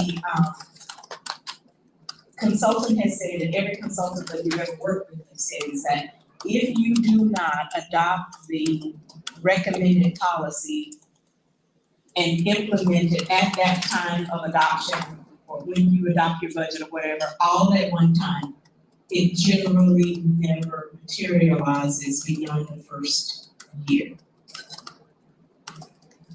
We saw that with our Archer study, whereby we said, all right, we're gonna do all of these things, and then the first year, we only brought up our part-timers and a few other folks who were way below midpoint. So we will be bringing you various levels of what your options are, and it ends up with what can you tolerate? What are you willing to invest into your workforce?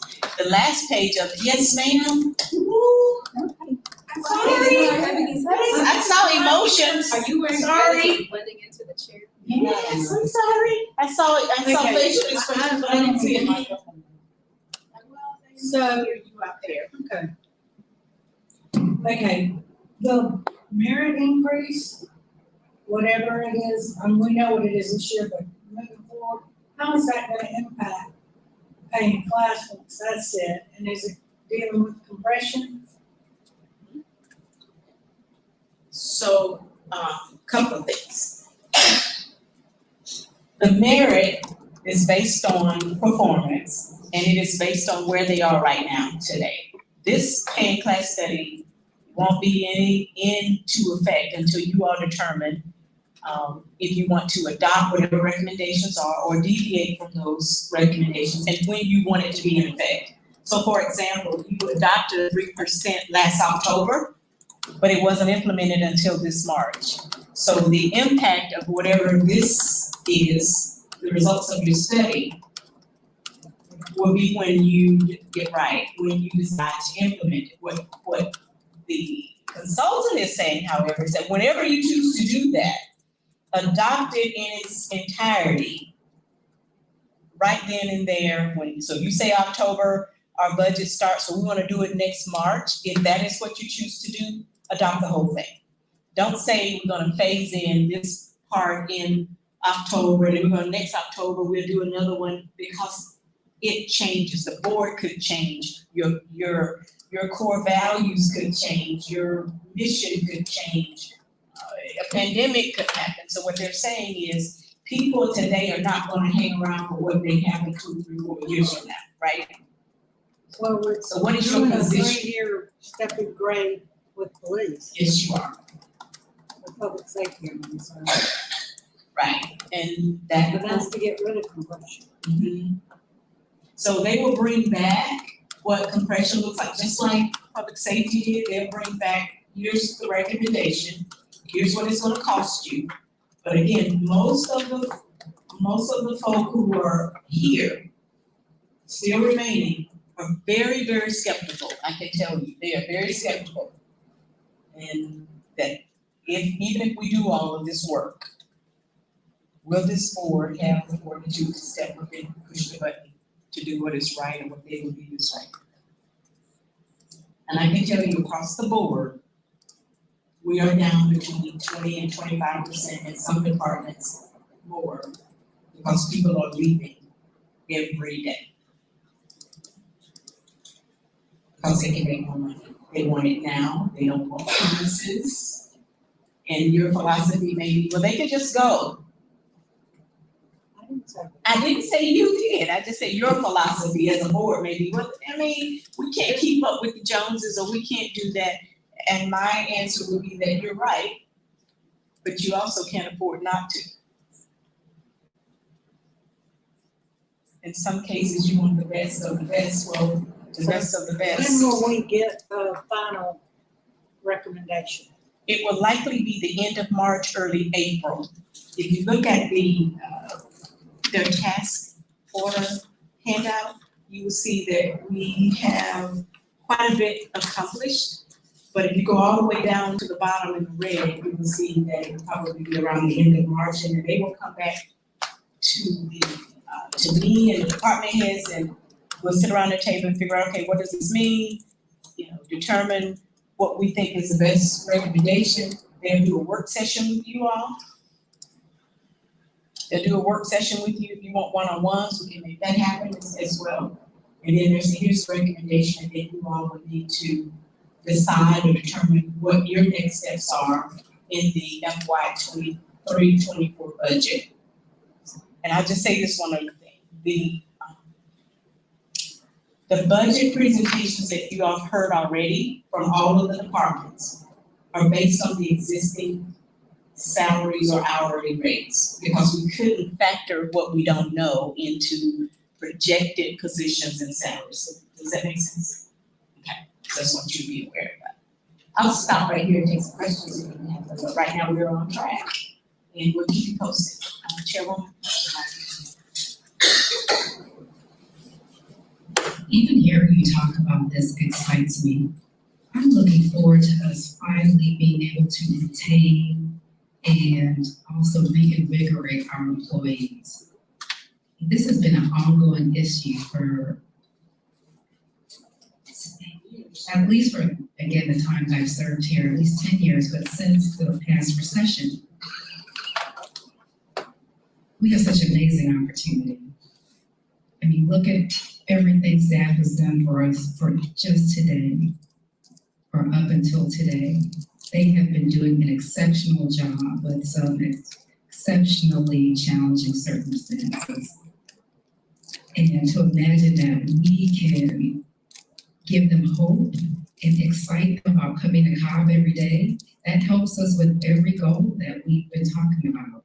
So I'm personally excited about this. And maybe this is an opportunity for us to have one of those policy discussions in our work session to get the pulse of where the board is before the consultant comes. Absolutely. So that we can make it clear what our policy direction is, and then they can act accordingly. Absolutely, we would appreciate that. They want to know, is this board committed?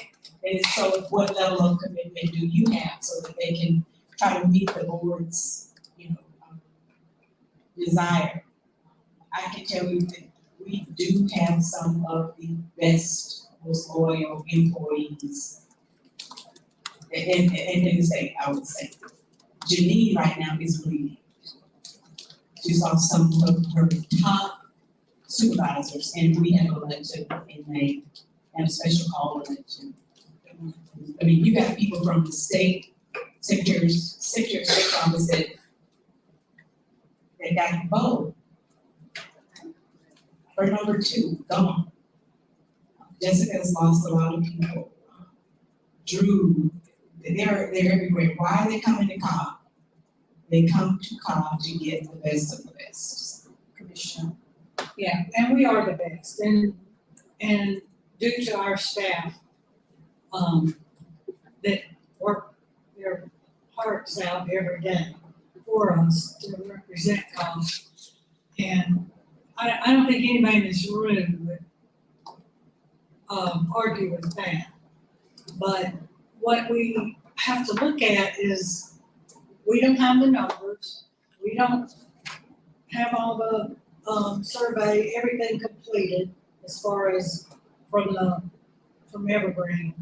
And we need to see what the impact is going to be to fund this. Nobody's questioning our staff. We have the best. We are the best, and we know that. And we all rely on them every minute of the day. When we get an email or request for a site visit or whatever the case may be. So we know that they deserve more. It's just we need to see the numbers. I mean, that's what's going to be down to as to what can be funded. And I know that, I get the rationale of why it should be done all at once, but we just are going to have to see what our resources are. And so that was what today was, just so that we are on track. We are doing the work, they're doing comparisons. I want to say probably about 15 cities and counties combined. that are similar or like, so not just the metro counties in the Atlanta region, but they're also looking outside of Charlotte, Mecklenburg, other places that similar size government, similar size population, similar size departments. So, we'll share all of that with you, but we are on track. So there's a lot that has to take place probably end of March, end of April that we've already talked about. We talked about work session, mobility, we talked about another work session in March to bring you all up to speed on what the budget requests are. So a lot coming toward you in the next few months. Let us know how we can keep you engaged. Thank you. All right, so I'm gonna toss it to Drew. And I think Drew is gonna start with CTP. Yes. Or wherever you want to start, Drew. CTE is good. Okay. Kimberly, do you have the clicker? Making sure it works for you. Well, thank you so much for having me here today. Excited to be able to talk about these items. I do recognize that I am standing between you, a couple days of long days of work and a weekend. So to let you know what I do have two separate presentations, but don't worry, it's only 16 slides, 2 of those are cover slides, so small amount of information. I do encourage you all, please interrupt me as I go. It's more important for y'all to be heard than for me to be heard. The first section here is about vision and values. And so we were asked to present on this, and there is this inherent difference between a CTP and a board's vision. And the reason for that is the boards, as has been discussed in this retreat, change every 2 years, but the planning document has to live for 30 years. And so there is that kind of inherent, well, how do we merge those two, the vision of the current board with the future needs and direction from a transportation perspective that in the community, given growing employment, given growing population. That first, do I need to turn?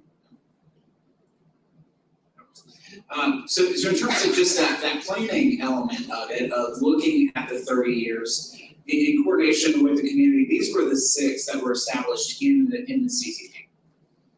And you see them here, I won't read them to you, but these were a result of a number of public involvement, some stakeholder groups, and areas like that were incorporated into the plan. Again, there's nothing in the plan that obligates the board to specific investments in specific projects and expenditures. It really just serves as a technical foundation. So to inform that, the board is able to consider some board-specific vision values, which is what the discussion has been about. And so I provide this here. This is the shorter of the 2 presentations, because again, this is not my vision values. This is the board's vision values. These were the 4 that were discussed, that were shared around, and really want to help facilitate a conversation around this. There are 2 on page, just given the number of text, so that it was legible. We see here equity, providing service to all residents, and accessibility to education, healthcare, and to jobs. Sustainability, recognizing that transportation work, we're in this for the long haul, and so how can we be part of a sustainable system, a sustainable community? Economic development, recognizing that when the economy is strong, the community is strong. I did and will plug for safety being an element of everything that we do, because transportation is something that touches everyone every day. And we want to, as much as we can, guarantee that when someone leaves their house in the morning, they'll arrive in one piece that again, it's more important to hear from you all than it is from me, so I just open it up to you and to ask what the CTP has been adopted, but we can amend that with the vision and values to set the policy direction of this particular board. And so then I leave that to you all and ask for your direction on how that should be crafted.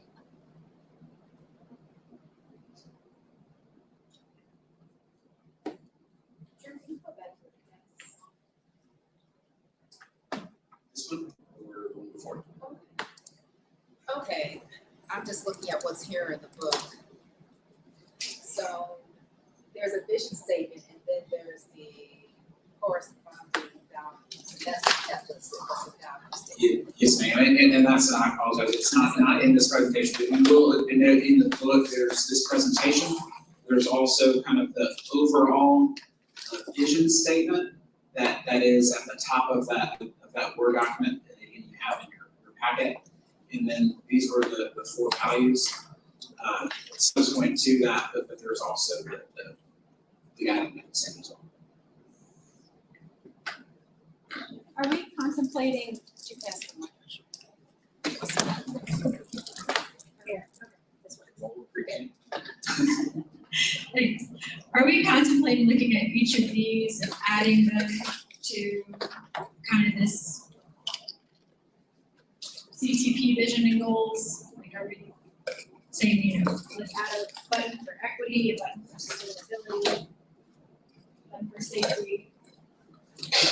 I would suggest that it be almost a cover letter to the document that says this is the vision, these are the values of this board, so that it's very prominent, very central, and then can serve as something that staff can use to compare for any capital opportunities that come up, understanding that the board has adopted this. How can this capital opportunity, we'll talk about SWOTs here in a moment, how can that capital opportunity fit within the vision? So it would lay over top. I don't think there's anything in conflict between this and those 6 bullet points that you have in that study.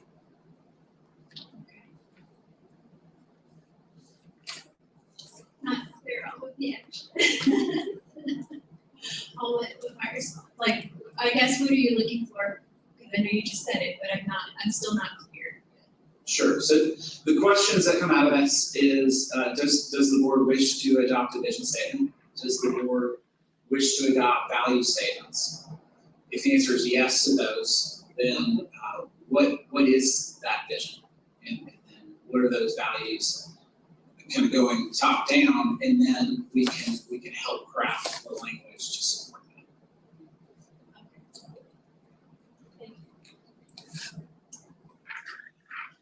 So Drew, the second slide, the 6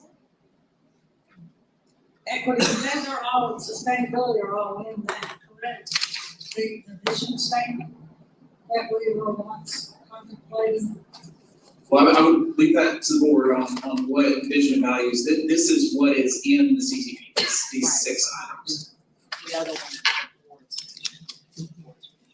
And again, some of that gets to some of the difference between, again, a long-term study and having to look very comprehensively and over a very long time period beyond one board, but across multiple boards in this specific.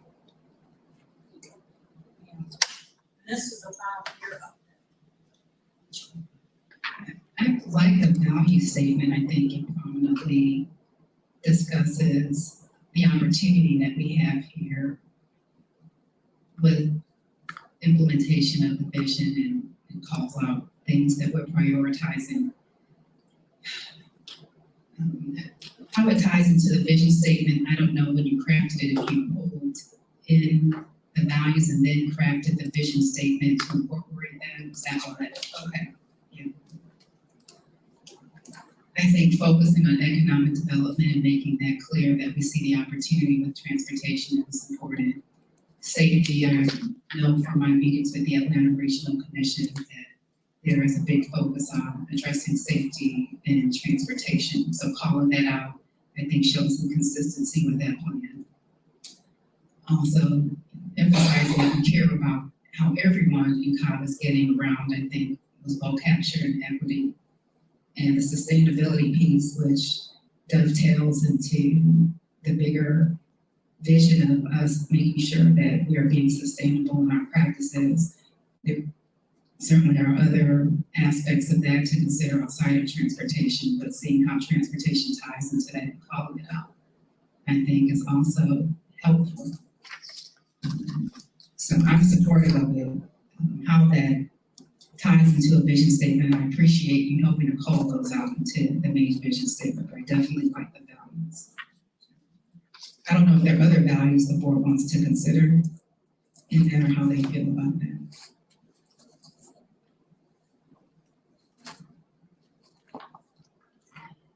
Well, it's great to sit here and put vision statements and equity and economic development and sustainability and safety. But where are we getting the money from? I mean, it's one thing to sit here and put out this vision statement, but if this M-SPLOST or T-SPLOST I heard it referred to yesterday doesn't pass, then if this is the board's vision statement, how are you going to make this vision come to fruition if the taxpayers don't give you a chance to do so? Does this then mean that the board is going to look at funding it through the general fund? CTP is not the liability spot. Yes, and I think you hit the nail on the head. They're different. They're two different. The CTP is already in place. The CTP's been in place for years.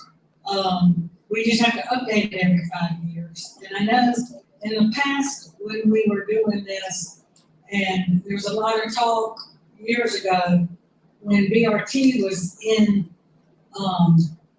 our CTP, it's just identified. It doesn't mean we're necessarily going to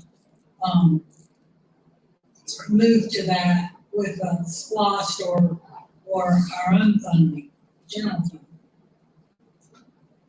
Yeah, I think the role I see in the CTP itself, it's a planning document. You think about the comp plan, right? We ask that question too, how do we fund what's in the comp plan? That's what we strive to go for. But what it really does is it, from my perspective, really helps staff prioritize when funding becomes available for different projects. This is where we would like to, these are the things that we are willing to drive towards, or that these are areas of need that we have identified that have to be addressed, whether it be safety need, or economic development need, or equity need, or sustainability need, or any of the others that were in the previous slide. And then the projects themselves outline the how to achieve those things, those values. That's right. Just to clarify on those, having the projects flow out of vision, at the moment, kind of aside from having something specific to this board, these would be those 6 items that we would look to when if there's applications out there from federal government, from the state, ARC, from ATL. Having something specific to this board would overlay on top of that to kind of, in terms of authority, would supersede kind of those 6 and say, not that they're in conflict, but say these are those elements through that lens is how the board would like staff to view grant opportunities, capital funding opportunities, anything regarding Partnerships with the cities, those kinds of things. Are these core things or values that you share, even though it's the future, it's shared future, remember from day before yesterday? As part of your future for Cobb's comprehensive transportation plan, do you share these as important core values as part of your future for transportation plan? Yeah? Right. But Yeah, well, Drew, you provided clarification, so I don't. Okay. so, to me, I get the point. I know we're not talking about the same thing as the SPLOST, but we've never done a vision statement in the past that I'm aware of from the board with our CTP. We've had to update it every 5 years. But, so if my first question was, if our goals or our vision are in these 6 items right here. If we go with a vision statement that adds other things that aren't funded, is the perception there that we're gonna do this, we have to do this stuff, or we're gonna do this stuff regardless? I mean, I don't wanna put something out there either that is gonna be perceived as, this is our plan and our vision, and moving forward, we're gonna do this when we don't know where the funding's gonna come from.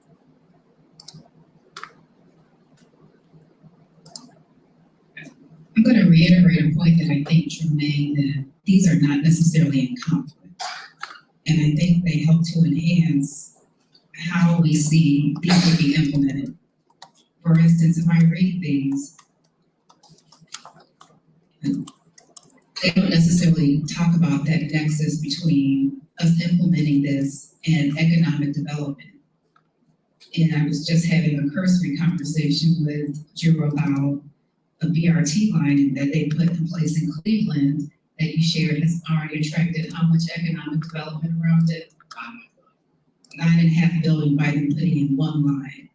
And that shows that this board is cognizant about how it helps to uplift the broader goal of economic development in the county. So I think what this does is help to tie in our recognition of how this not only identifies goals for the CTP, but ties into goals for the board. For instance, another goal is sustainability.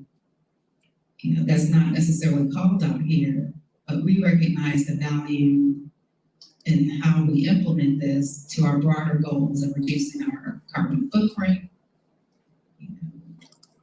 electrification of our vehicles, other opportunities, getting less cars off the road helps to improve air quality. It's just calling it out, but I see these dovetailing with that. It helps to put this board's imprint on it.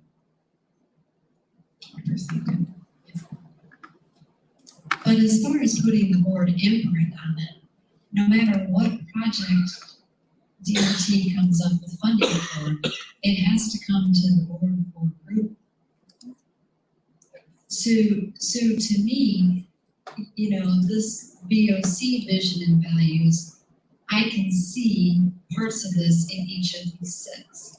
This board or the next board or the board after, again, will have to approve the projects because DOT, because of process and procedure, has to bring it in from the board in order to go forward. So to me, this is just, I'm gonna use the term extra layer, since that's a buzzword right now, that we're putting into a document that's not necessarily needed.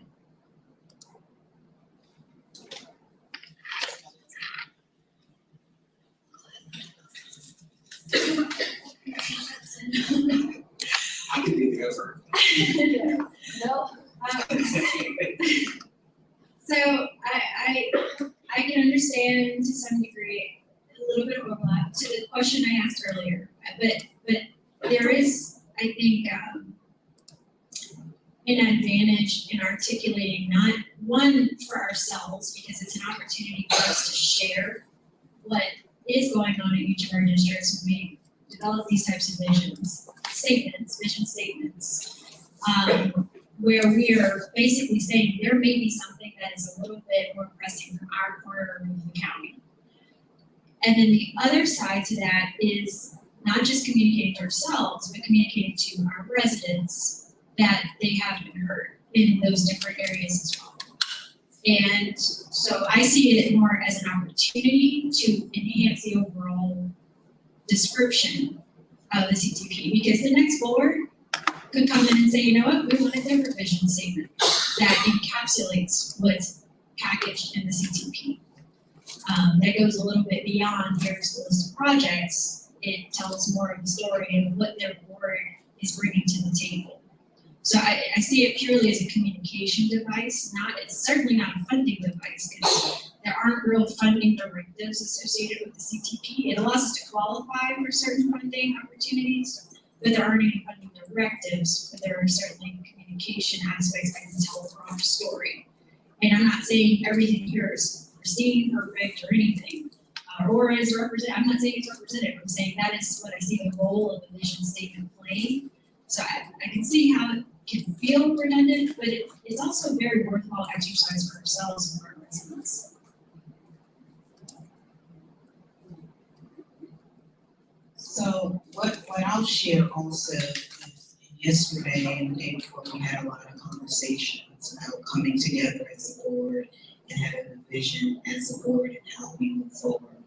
So each of our districts are obviously different with respect to our transportation needs. But if we have a statement that the board collectively comes together and put out, I think that kind of shores up the opportunity, as you say, for each of our respective districts to always be heard as it relates to the CTE.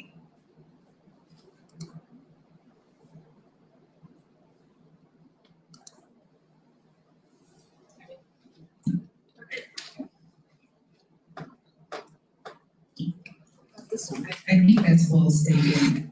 This is a communication tool. And yesterday we talked about how we address nuts and bolts as a team, but it's important for us to set the framework. And that's the foundation for the nuts and bolts. And I understand the desire to emphasize that. But I also really appreciate us setting the foundation. I think that's what happened this conversation.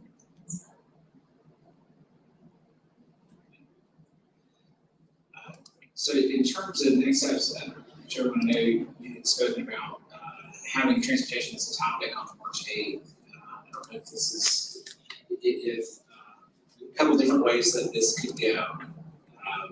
Could re-share out the current document and to the collective board, encourage everyone to reply all with any comments that you have, any additional values that you like. Any of the specifics, the words do matter. So any of the specific words inside of those statements, and then I can share that out today, maybe have comments sometime next week that we would set the table for it to be discussed on March 8th. Sure, and I'm looking for the board to help weigh in on what they would like March 8th to look like. I only brought up March 8th, again, dovetailing to the conversations we've been having over the past 2 days and ensuring that we have our moment to talk about policy.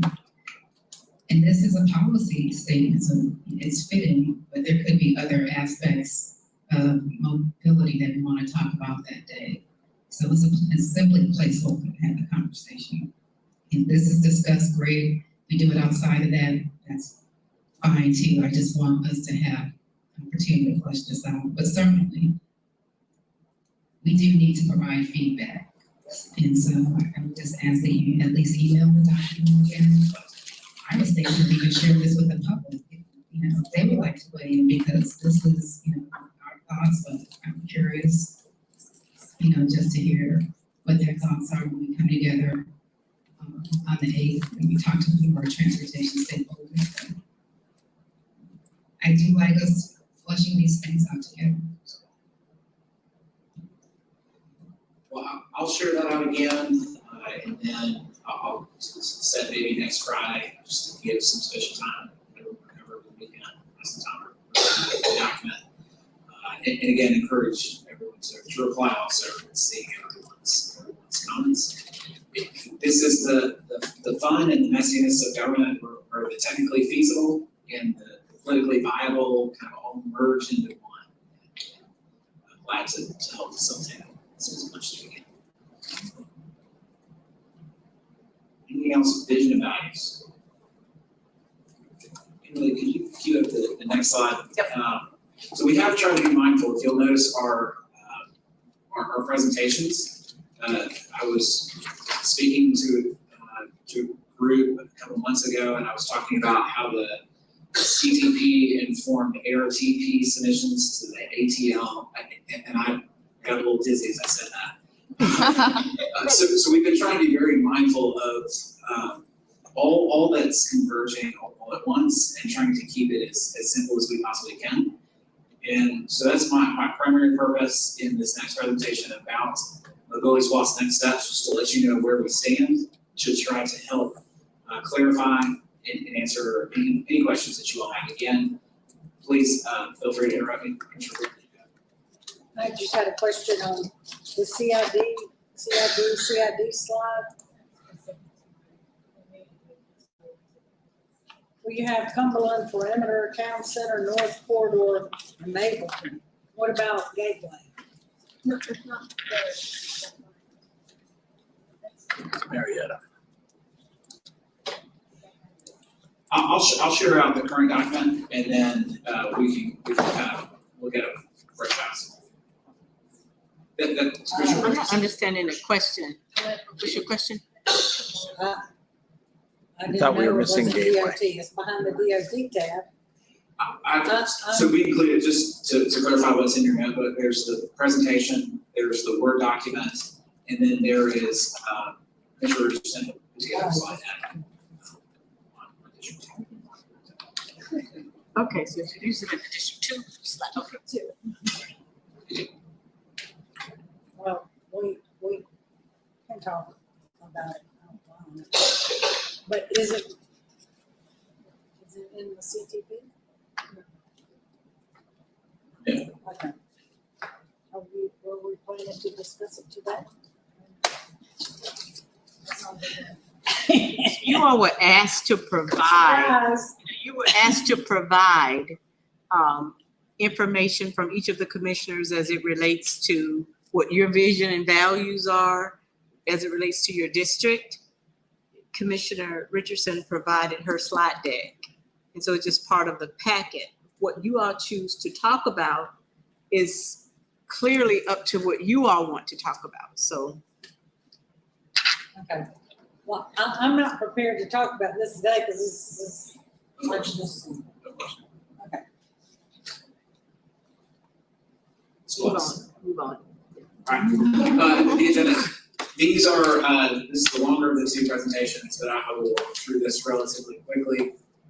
We'll talk about the key dates, the key dates that have already passed, the key dates that are ahead of us. The ARTP amendment, I'll remind you all about what exactly that is. Talk about some case studies that says we live in education. That is something that we would need to be mindful of. We'll talk about ATL's accounting principles, and then next steps. What I did include in there are 5 questions that as staff needs some clarity on. So I do present those for discussion today. Key dates, February 22. So as we look back before we look forward, two very important things happened on February 8th. You all passed the CTP, which then allowed us to submit to the ATL for an ARTP revisions. That's just good. To unpack that a little bit, in order for a transit referendum to go before the voters, the county has to pull projects off of the regional transit plan. That's the ARTP. The current regional transit plan, since the planning document, the CTP was ongoing, has very few projects from Cobb County. I think there's transit technology, transit signal priority. There's a couple of the transfer centers. There's relatively little on that current ARTP. And while ATL is in the process of updating that plan, that update would not be done in time for a November 22 referendum.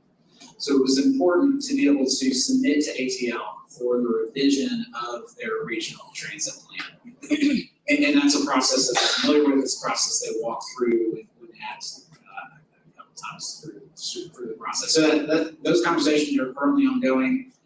I had a conversation with Chris Tomlinson yesterday, and the staff has been working very directly with their staff to make sure that everything is matching up. So a lot of the administrative work that has to get done to get that amendment through. The one note I did want to point out, because this is very transit SPOS heavy, is just given the timeline for a 170. Talk about that of coordinating with each of the current 6 cities, getting project lists, IGAs. We're past being able to put a 170 for the voters in November of 22. It's within the board's discretion if the board wishes to continue to pursue that at a later date. But just the timeline, everything that has to be involved to get 170 before the voters. So this presentation is very 9:30 transit specific. So key dates moving forward for a transit referendum. The next step, so what the board has done with the ARTP amendment has allowed for the process to continue. What ATL has asked and what some of these very specific items will require is that the board make a statement that they do wish to pursue a transit referendum. Not saying that you have to, but if that is something that you would like to pursue, we would look for that board direction on March 22nd. That then allows, so that is just before the ATL would amend that regional transit plan. Their board will meet on April 7th. That's an established ATL board meeting day. So then they would be allowed to update the transit plan. And then beyond that, the legislation requires a meeting with all the qualified municipalities. We have tentatively set that April 13th. So you'll see, I'm going to start falling very quickly on this. And that's where we would talk about potential projects, duration, how much we will collect, all of those very key items. And then wanting to be very mindful of process, knowing that it goes from the board to the cities to the public. We have tentatively set the latter part of April for public outreach on the potential list. We did, and I know in keeping in mind the conversation that happened earlier today, of course, this will overlay on top of a lot of the education regarding the city. So this is a future conversation, but one I did want to point out, if there was a desire to keep these two outreach efforts separate, if there was opportunity to overlap them in some of the public outreach and discussion with the public, that would be something that we would look to the board for correction on. I'm sorry. With the city hoods, any town halls, just given the timeline of how the dominoes are falling on the SPLOST effort and the city hoods.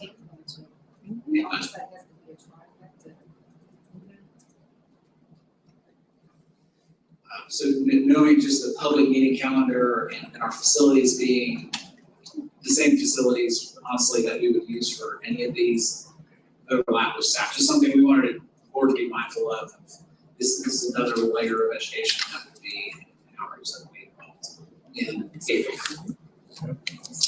Then beyond next up, May 10th would be the date that we would look for the board to issue what's called an intent to call for a referendum. So this is a two-step process where, so now the regional transit plan matches those projects in the CTP. We've met with the cities. The board says, these are the specific projects from the regional transit plan that we would like to put before the voters in November. So that comes in the form of a resolution, would be May 10th. That then goes to the ATL that says, okay, these projects that you've selected are compliant with the amended transit plan. See the back and forth that goes on with that. After they notify us of that approval, then we would bring forward an item to actually place the question on the ballot on July 12th. We coordinated that date with Janine Sapp to give her enough time to be able to advertise that and do what she needs to do from an election standpoint to get that on the ballot on November 8th. What's not included in here, but is something that has been an element of all of our SPLOST programs, has been that educational piece. So then August, September, and October would be the 3 months that would be available. It's now on the ballot. Let us tell you about what's on the ballot, and that would be a critical educational timeline to just be able to talk. This being a little bit different from typical SPLOST, to be able to educate them on what exactly they're being asked to vote on. I'm going to back up now, and we'll talk ARTP. These are, this is what was submitted to the ARTP. Again, this is a reminder. This is compliant with the CTP. But you'll see the map here, and really the countywide transportation and transit services that were considered and adopted in the CTP. Bus rapid transit, arterial rapid transit are the cost bases for the high capacity network, which is in the red and the purple. will say one of the things that we have discussed and need to be mindful of is how can we be very specific to the voters, but also very flexible over a longer time period. And that flexibility becomes a very important factor when we look at the longer time period available for a transit clause. And so what we have coordinated with the ATL is to call these high capacity transit connections, to leave the flexibility in delivery, to be able to do an analysis on, let's say the South Cobb to HE Homes connection. Let's do an analysis. Is BRT the absolute best? Is this the absolute best route? Would it maybe make sense to go across veterans as an example of something that would need to be evaluated as part of that? That same applies to the full network, to be able to be very specific about the connections and the desire to have high capacity transit connecting here to here, or from here up to Marietta, or Marietta up to Kennesaw. But then also leave the ability for those routes and those modes to be developed through the typical planning and analysis process. Expanded local route service. This is something that gets lost in the maps, but is something that's very critical. For those that rely on transit, and the ability to expand that transit, being able to have very reliable frequencies, 30-minute frequencies, is something that's also included within this. Expanded on-demand zones. We'll be having more information in the coming months about what that on-demand zone looks like, what some of the options that the board can consider for how to deliver on-demand, that last mile connectivity in a more effective, efficient way. Transfer facilities at critical locations, bicycle and pedestrian connections to provide for that. It's wonderful to have a great transit system. What we have the opportunity to have it in this reference as well is those connections, so that so ultimately our goal as a department, as a county, is to serve the people. So we want to make sure that people can get there safely and effectively, while also fostering the spirit of regional connectivity, recognizing that the borders of Cobb are where we spend a lot of our time and focus, but our residents do frequently travel outside of there, as well as something that's critical. Not only is it FDA mandated that where we have service, we also have paratransit service. It's also something in terms of looking at equitable service that we need to make sure that our system is available for all of the users. Aspirational projects. This was also submitted. This is in that very long CTP document. These are aspirational projects. This map was fiscally constrained, but there was also a question of, well, what else would we consider? What would we love to be able to do should revenue and potential infrastructure funding be made available? These were also identified. There's a lot involved with any one of these. So the heavy rail connecting our system to Cumberland into the Six Flags area, again, it's a great project. It's not something that's fiscally constrained, given the expected revenue collections. Commuter rail connections, we have two major Class 1 railroads in Norfolk Southern and the Western Atlantic that's operated by CSX. Coordinating commuter rail on those lines would be incredibly difficult, something that would really take a regional effort. Of course, Amtrak has talked about specifically the CSX line to connect Faneuil and Chattanooga. There may be some opportunity there, but again, that's outside of the control of what we would have in SPLOST and be able to commit to deliver.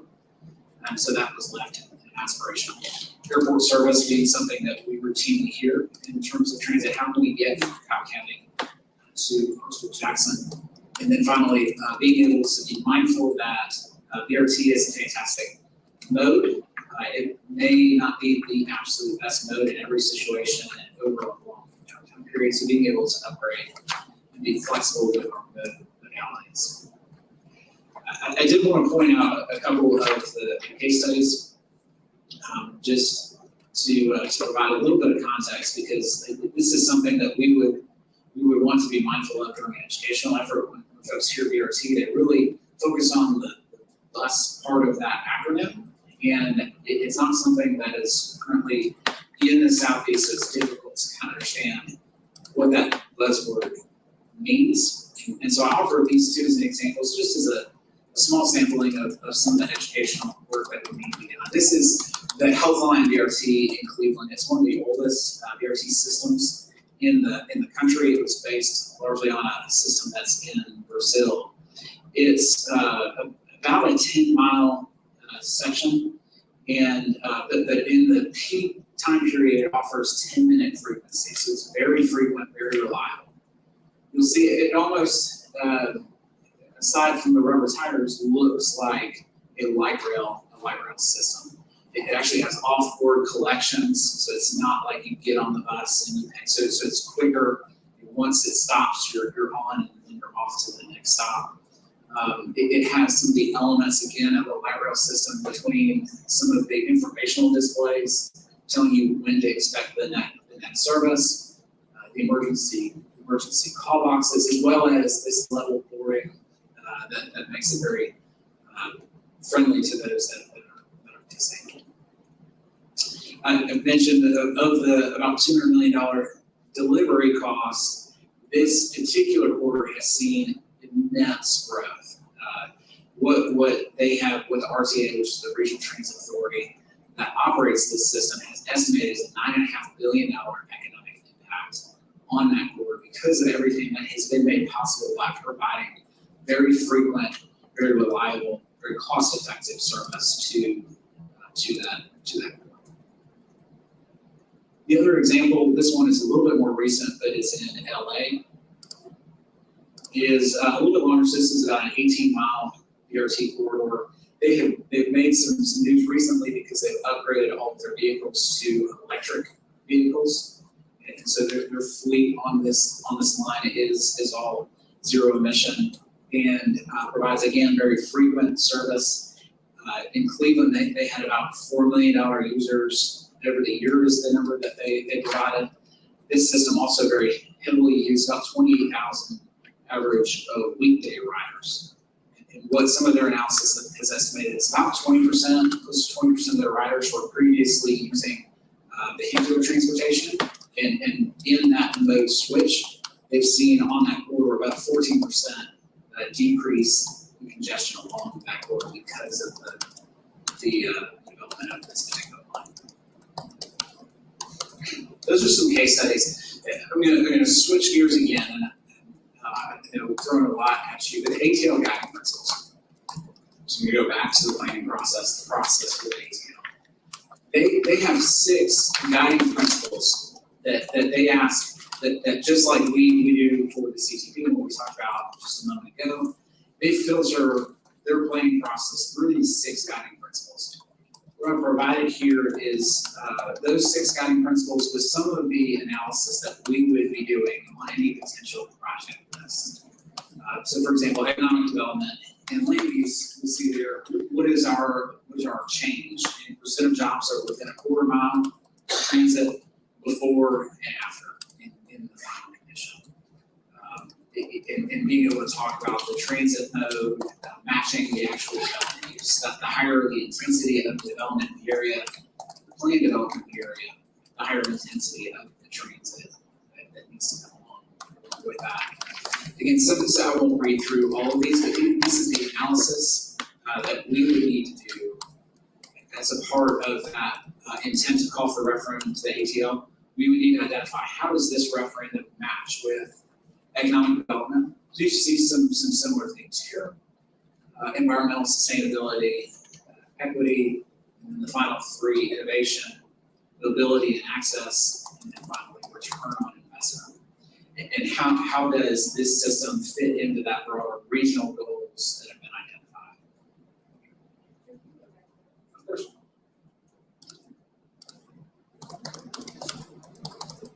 I know.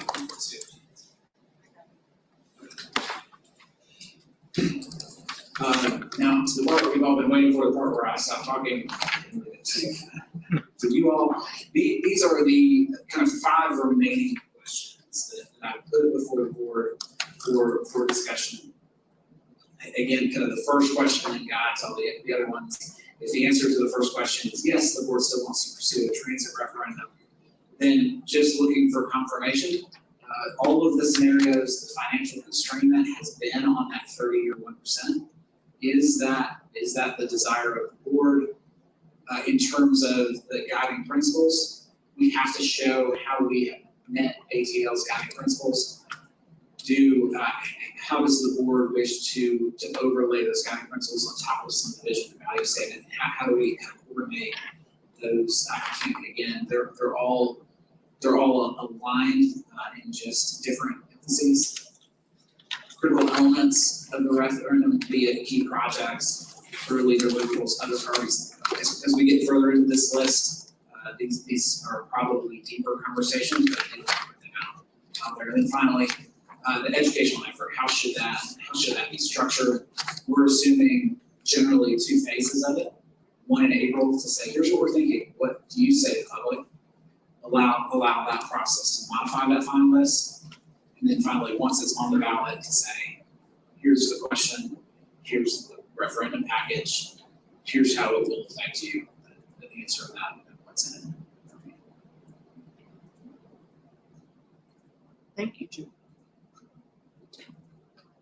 So how come we missed the deadline for the 70 but not the 9:30, even though the vote is still this year? So the difference in the schedules between the 9:30 and the 170 is the coordination with the cities. So within the transit referendum, since the transit referendum is being, it would be funding that we would then deliver on. Our coordination point is with the ATL.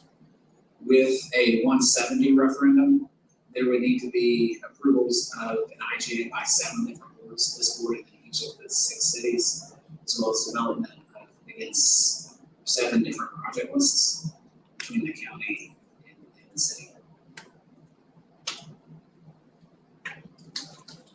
True. First, thank you. We've been having meetings and a lot going on with this over the last couple of years. And were the cities asked to provide a list for the 170 or did that ever? I know you've been waiting on us to determine what route we were going. But in all that time frame, I'm having a hard time with, we had both options out there. Now we've had a survey. Also understand that the cities, the mayors have sent letters to the chairwoman recommending the 170, not the 930. But were they advised to get a list together at any point in time? In the past? We did not ask for that. We were awaiting direction. Well, we've been waiting a long time and we haven't come together and all this for a consensus of what we're doing, and now the deadline has passed, so we're really behind the 8 ball on the 930 is the only option. And I'm hearing a lot of pushback on the 30-year tax.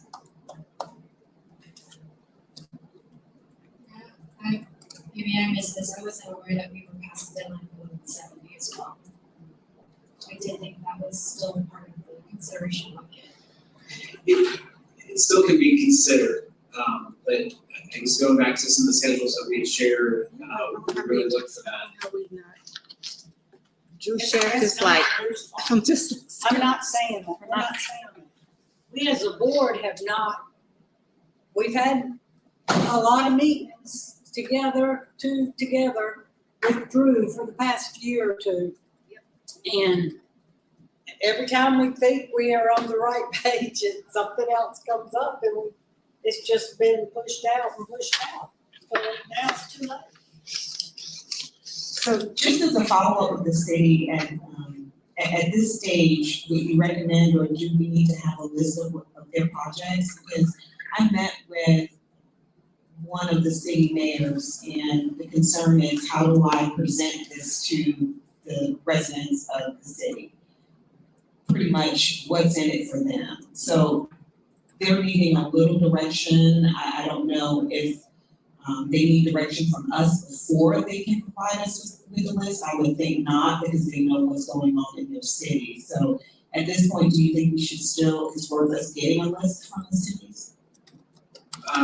Well, I guess help me with that question a little bit. What are you specifically on Project. transit? Yeah. Projects or Yeah. on for general transit? So I think what would be valuable at this point would be to, if the board does, to the first question, the answer to the first question is yes. While the legislation requires for that city meeting to be held in April, I think having individual meetings would be appropriate in the short term to talk with each of the cities and talk about how that impacts them. Now, that impact will flow through the county. We'll have to deliver that transit service because we are the operator in the county. But we've been very mindful throughout all of this is no one knows the cities like the cities know the cities. And so we need to be aware of that. We met with them on the CTP, so they've seen this. But I think getting into the specifics of what is it have we missed? What do we need to emphasize? What do you want to see as an early deliverable? What kind of enhancements can make this more effective and desirable to each of those things? And just to go back to my question about we missed the deadline for the 170, I guess that was derived from our meetings that I had with Drew and his staff, because my understanding was, if we were gonna do the 170, it would be on the ballot this year, and if we were gonna do the 930, it would be on the ballot in 2024. So I know Drew had communicated that, but I didn't realize that there was a deadline for that. So, you did communicate with me, I know that, but I was under the impression that, we were gonna be looking at doing, if we were gonna do both of them, 170 this year and then 930 in 2024. So I know I was taken aback in your presentation several weeks ago when the focus had turned to 930, because that wasn't where I left my one-on-one meeting with you. And really, we've just been presenting what's technically feasible. We look for.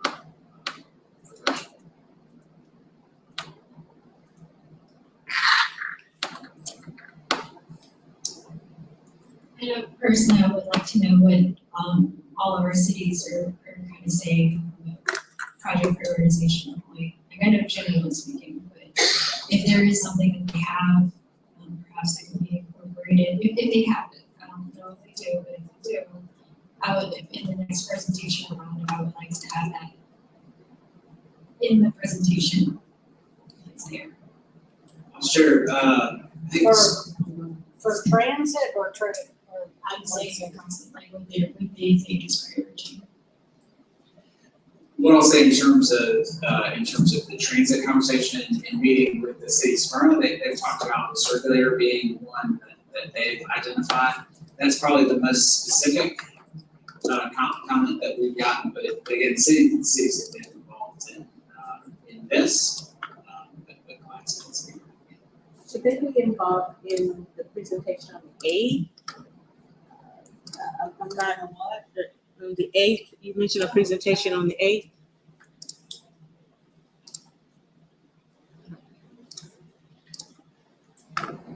Perhaps. Yeah, I don't know. The conversation we're having right now kind of gets to the conversation desired on the 8th, is to talk through some of these high level things. I value this. I do think it's important to have those discussions, but I was looking more so to hear from the board, not necessarily outside. Even I asked Drew if he's there. He's kind of there in the background, just because I'm trying to shift our work sessions a little bit so that we're talking about policy. We're not always having somebody tell us what they want and then we're determining that, but we can start better directing those conversations as a board, which is what I think is happening. So I was asking if you wanted to see that or have that, would it be better?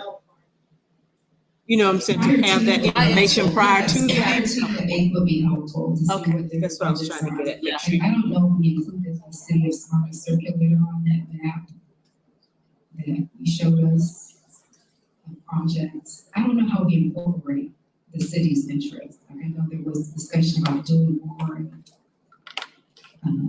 the Austin Carter Springs area, and I don't know how. Relative to the circulator specifically, it would be something that we could look at as part of the on-demand zone and a function of that. So it's one of those, we're still at a fairly high level. It's how we deliver that, how we continue to refine that throughout that we would look. Okay, so we would include that in whatever we submit, or do the cities have their own projects and they work whatever they get through whatever resources come out of? Sure. So just to clarify maybe a few different areas. Within the CTP, there are city-specific projects identified, and they were some of the key stakeholders as we went through and meeting with them and seeing what they would like. So those projects are within the CTP. Their input on transit has been again through that stakeholder process. In terms of specific projects, it would really depends on which or how we slice this up. What is the capital program that we're moving forward with? Within a transit referendum, we would look to them to say, here's what we would like for the county to include. The county would need to include any of those specific projects, whereas on the 170, and not that the board can't, it's just that we would just have to work on the schedule. On the 170, they would be asked within their budget to be, they could actually get a portion available to them. So it kind of depends on the specific schools. And kind of what I was getting at is, you had mentioned that the process of the 170 would require some agreements with each of the cities, and that's basically the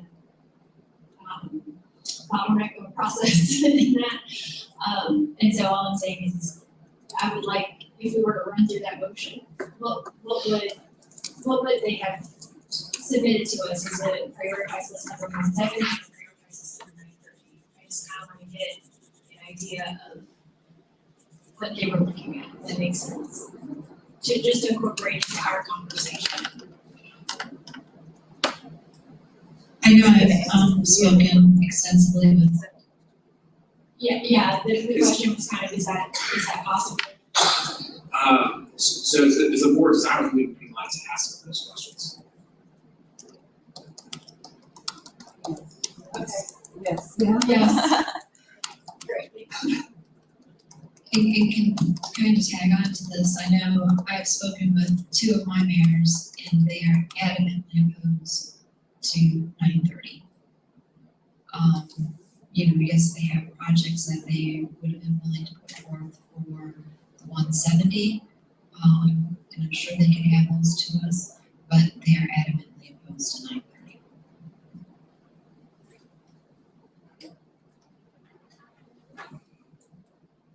I'll share with the board that I have very grave concern about 170 preceding 930 and the limitation that puts on us ever having robust investment in transit. Perhaps over the next 10 years plus. I know, God rest his soul, Chairman Lee tried to have the board put forward significant investment in transit. We were concerned about the same things we're concerned about today, about it coinciding with the SPLOST program. It didn't move forward. Here we are 10 years later, talking about the same thing. And I think we take for granted that there will be leadership in place to put this in place. Heck, I don't know what leadership is going to look like next year. on what's going on. This is to me why timing and striking while the iron is hot is something that can never be taken for granted. There has been an option for Cobb County to be involved in MARTA since the 60s. It is now 2022.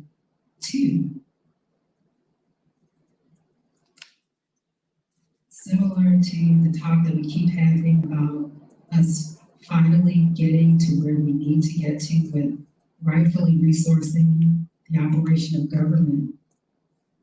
When do we get to this? Let me tell you what I see. I see us putting up more hurdles to us getting to this. Because if you put forward 170 and you increase our taxes for 170 beyond the general 6 cents tax rate that we have, do you think the public is going to come back 2 years later and say, give me more? Give me more taxes to put forward more transportation that you didn't just ask me for in 2022, but you asked me for in 2020. Give me more. Do you think that just naturally happens because we want to flesh this out? The public has been saying that they've expected more of Cobb County. Do they get that from us or the next board? Because I've seen multiple boards that have not done anything, multiple. I did not know about the 170 deadline, but I'm also sitting here just cringing at the fact that we have the budget to have public meetings about and cityhood to have public meetings about. But I am optimistic still about 9:30, and that I'm less concerned about the success that I need a guarantee on for my own pride's sake. I'm more optimistic about, let's finally give the voters a chance. That's all we're asking. If they say no, as Commissioner Gamble or others have said, if the public isn't ready for it, we gave them the ability for them to tell us no, and then we could work it out to something that works better, maybe in 2024. And I say maybe, because I don't know who's gonna be here. This is the first board of 5 that at least last year at some point at the top of the year said, let's put this forward on a referendum, which made me feel hopeful. I wish if I were to go back, I would ask Drew to run with it when there was a consensus on the board last summer that said, let's move forward with 9:30, because at least when we came out of the mayor's meeting last year, there was a concern about putting forward another transportation clause after we just passed the transportation clause and what that would do to the next transportation clause. And then after speaking to Commissioner Burrow, she said, let's just focus on one clause. So I thought, man, after I talked to commissioners during their one-on-one meeting, I felt like that's where the majority of the board was and where the mayors were. I wish we just moved forward at that point. You know, hindsight is 2020, because I think we still wanted to provide an open door, but I'm telling you, this open door putting 170 first before 9:30 is gonna kill the public coming back in 4 years, passing 3 transportation laws. Listen to what we're saying. Do you think that, do you think that's what voters are gonna do? Come back in 4 years' time and pass 3 transportation laws? And keep giving us more money? can't support that. Now, clearly, I'm one person on this board, but you asked me to be point guard. And I'm telling you what I see as chair. I'm telling you what I see from the benefit of my experience of serving on this board for 10 years. I'm telling you what I see as serving on regional boards. We have not only these issues that I've talked about, but you have unparalleled support nationally. I'm going to have a meeting with the chairs of the 5 largest counties next week. For the first time, Gwinnett, DeKalb, Fulton, the city of Atlanta, and Cobb, and MARTA have come together with the ATL to say we want to invest in the top end transit. So much so, the state DOT commissioner came and said he's going to support it, gave us more money to extend that project from the Paces Ferry area all the way down, so it's going to connect from I-20 to I-20. Unprecedented partnership going on right now for transit investment. There are people who have a larger view about the opportunity right now, and they're doing this because they know that if we move forward with those counties, we're going to pull down a lot of federal money to make something that was never reality a reality. We have that opportunity to pull down unprecedented amount of funds to Cobb County to do what we have never done decade after decade after decade after decade. We can do that, guys. And you know what? We're not even guaranteeing it. Chairwoman Cupid can't guarantee it. But I can guarantee that we can give the citizens access to unprecedented opportunity to pull down federal dollars that none of us have seen in our lifetime over a possibility that many of us have not had in our lifetime. Cobb had the opportunity to join MARTA and still chose not to do it. I hear what the cities did, and I had some questions about that, so much so I said I needed to wait and really digest how I address it. But the cities are 26% of our population. They are not half, and they are not us. And trust me, even if the city mayors are not supportive, do you not think that project helps mobility in their cities?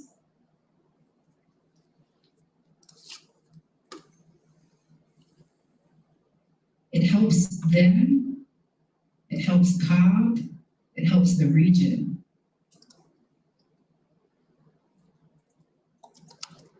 And I can just tell you, we have more wind behind our sails board. If we go with 930, and it's a sales tax referendum, we have the same benefit we always have from the SPLOST. If you get it out the general fund, that was your goal, Commissioner Burrow, to get transit out the general fund, which would help from a tax perspective and a conservative perspective. We don't want Cobb taxpayers to have to bear the burden of funding transit.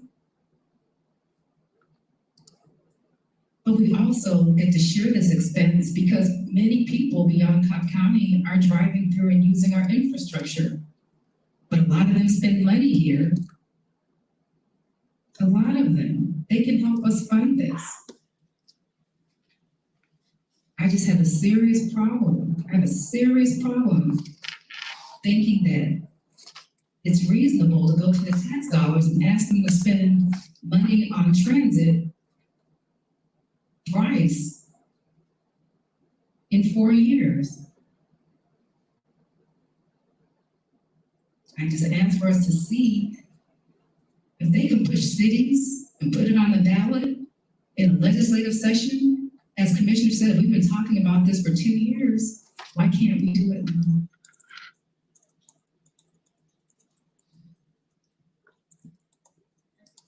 May I respond, Madam Chair? Yes, sir.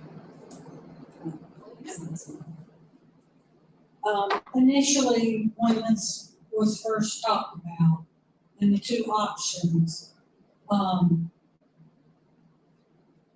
I did see a way of this being taken out of the general fund for about the same amount at the water transferings. And that was, I think, what you're referring to as, when I'd rather have it as a sales tax than in the general fund and eliminate the water transfer, which I've been trying to do since 2012. And it has gone down, but now, and back up. So, it wasn't until after the initial, meetings that we had that the survey came back with a majority for the 170. And then we were told, as Commissioner Gamble said, she has heard from the two mayors in her cities. I've heard from the mayors in my city, in my district, that they all sent, 5 out of the 6 sent you a letter recommending the 170. That was never shared with us. I heard it from one of the mayors and never saw those. So with the survey leaning toward the majority 170, the city's majority leaning toward the 170, and just talking to citizens and all, that's why and I didn't know that the deadline had passed either, but if we haven't asked them for a list, how would they know, what to present? And if they're adamant about the 930 and sent letters about the 170, they should have been made aware at least, or provided a list to go with that, with the letter. But I don't know if you've had contact or if they presented anything. I think that's what Commissioner Richardson was asking for all of us to see.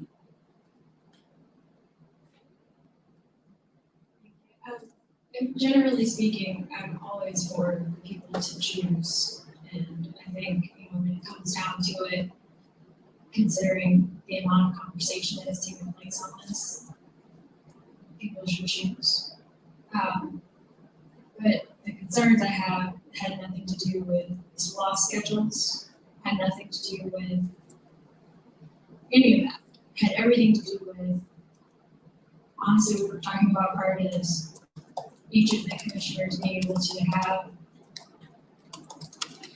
what are key elements to their areas incorporated into how it's even communicated.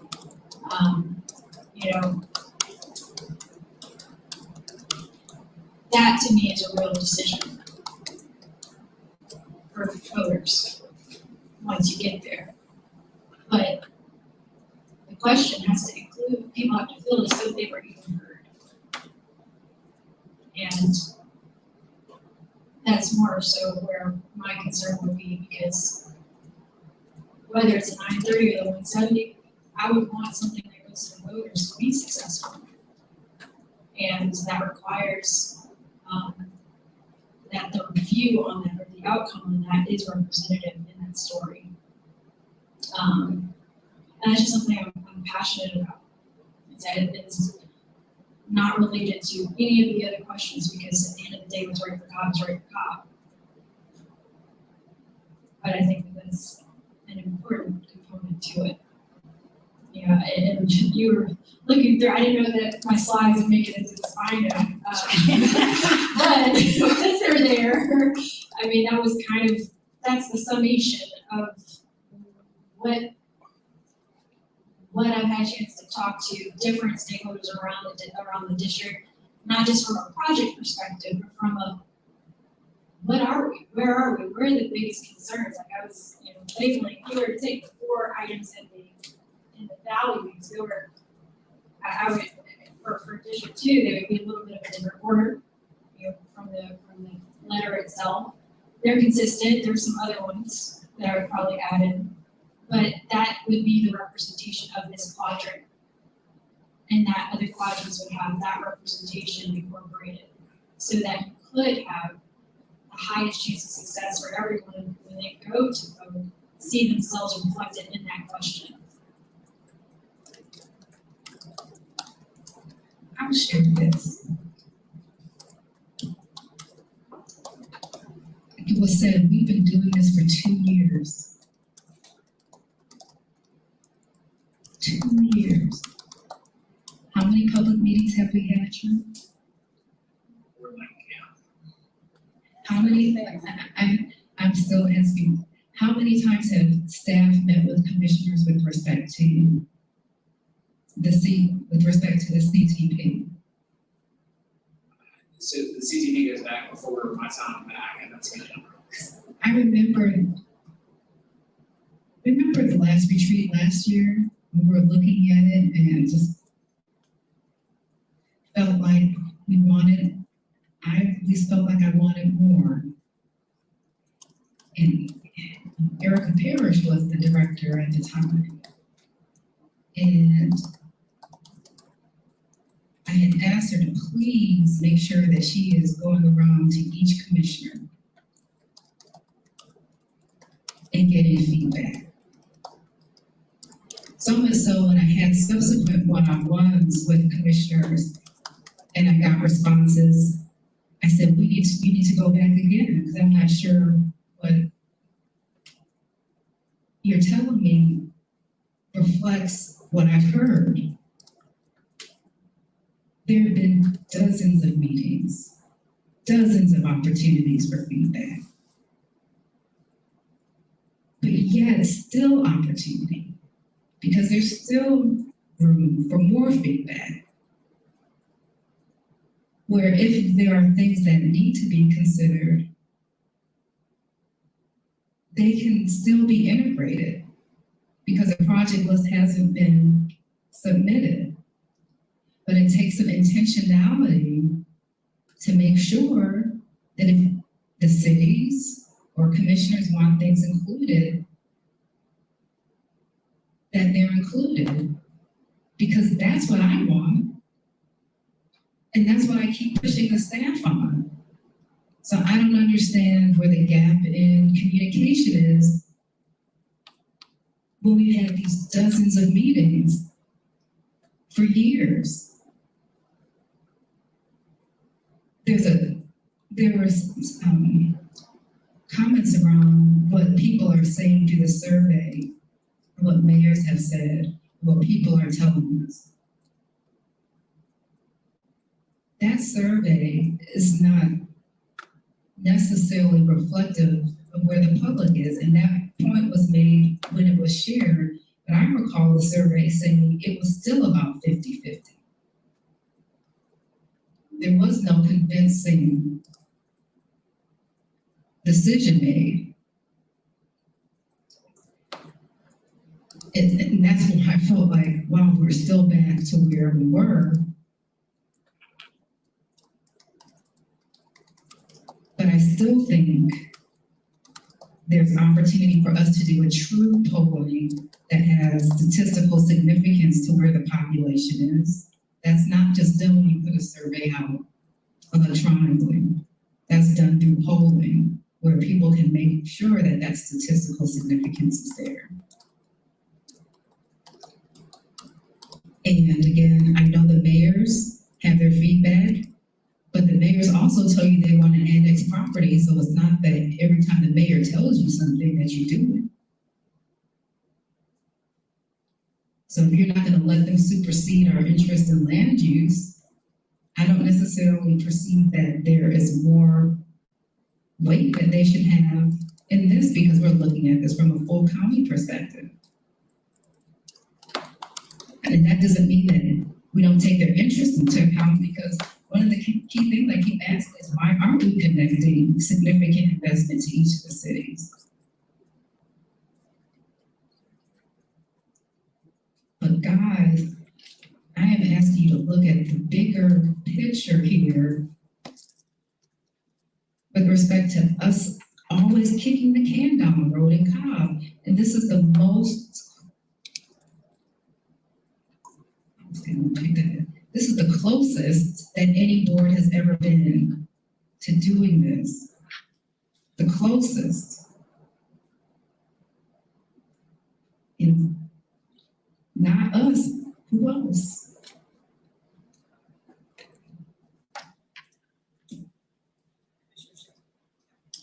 I just wanted to go back to the cities.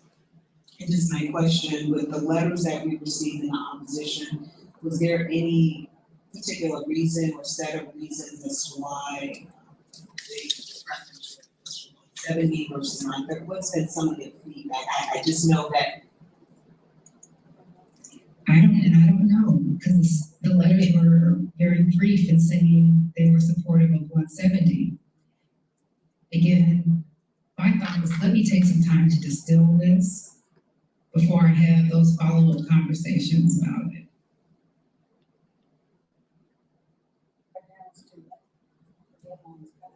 Unless we can extend that, if you have anything. Again, I would tell this board, I will not support going to the public with 170. It will kill 930. It will kill 930. It will kill the possibility of us coming back and asking them for more robust transportation in 4 years. You will kill it. How can we go to the public and ask them to go to 8 cents to do what we can do with 7? I was never in favor of 2 cents anyway. Uh-huh. I always said from the beginning, I would only look at 1 penny for both combined. Okay, because you told me. 75, 25. Okay, because you told me that you were supportive of 930 because you felt it would cause confusion to put forward both. Because that's something else that was an issue. Put forward both. Okay, but you again, okay, so no more than 1 cent. Good, because I can't go for 9. I mean, I can't go for 8 pennies. I would never exactly. But again, there's some confusion. They the public really is going to completely know the difference. And that was the issue with causing the confusion. Many of them think we just passed a transportation clause. And in part we did.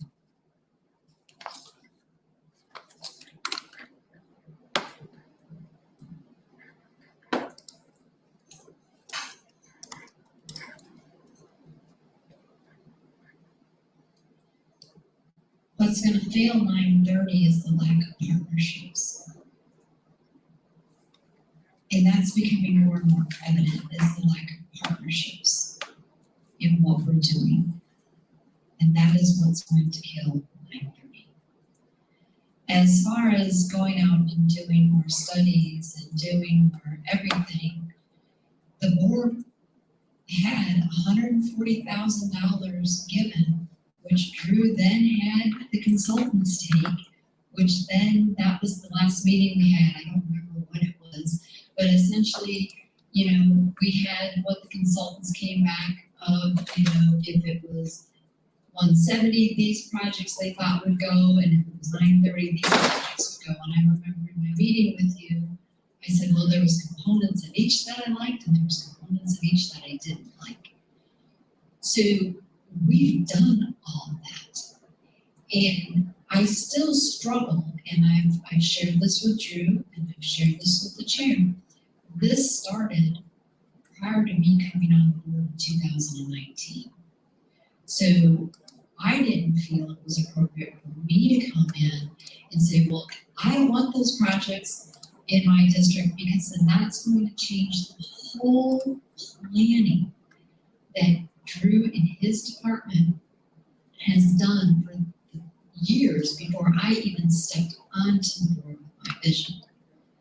Now, with what Drew had in the CTP, it did match the vision of what my constituents had put in there.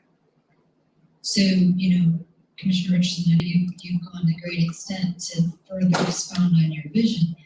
And I'm sure, you're expounding on your vision, there's still a foundation in the CTP. So, we can all have visions that expound beyond what's in the basis of the CTP and then see those come to fruition over time. I applaud you for putting it on paper because, again, we all know we can do this, but it doesn't happen overnight. So what you've put down today might not happen until 10, 15 years down the road. But the foundation is there. The foundation was laid back when this started in 2018. So I have a real issue with us as a board collectively coming in and saying, well, do we need to change projects or not?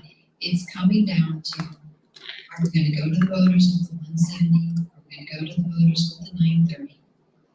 My understanding from the feedback from the consultants was that 170 would probably be something that would pass and the 930 would not. So again, I'm relying on Drew, his crew, and the consultants that this county has paid a lot of money to get us to this point, to guide us going forward. So again, if we want to be successful, why are we not listening to those that have invested a lot of time and given us the feedback instead of coming back and saying, oh, well, let's have another study done. The studies are done. The studies are done. No, I'm not asking for another study at all, by far. I'm specifically referring to which elements, how you articulate what's in the CCP to residents makes a big difference between what 930 provides and what 170 provides. And that's the exercise that's, I think, is worthwhile, that it's not saying about it.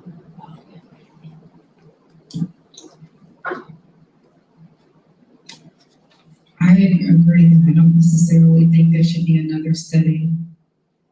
But I can also tell you there's no replacement for the consultants' feedback, or there's no replacement to the citizens' feedback. A consultant study isn't going to tell you what the citizens are going to do without an accurate statistical polling of it. And that didn't occur in the consultant study. I think the consultants were just fleshing out the possibilities, considering the finances that could come through both of those. You can correct me if I'm wrong. I don't think they were, the consultant was telling us the path to go down. No, and I'll share in each of our meetings, we've go to what I mentioned earlier, that technically feasible and politically viable. We've been living in the technically feasible and just sharing kind of what the funding expectations are and what the options for the board to consider. In terms of the feedback, there are two different surveys we'd like to share those again. There was a scientific survey done in June that was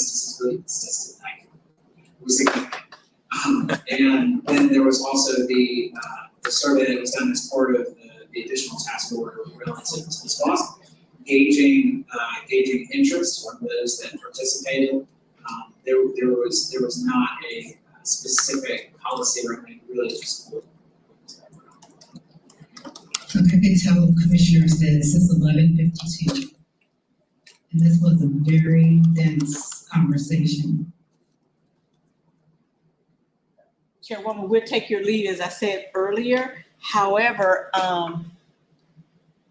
if you want, we can do Jessica's real quick or later, because it's in the information is in the binder. She was just going to talk with you about the code amendments that were pulled.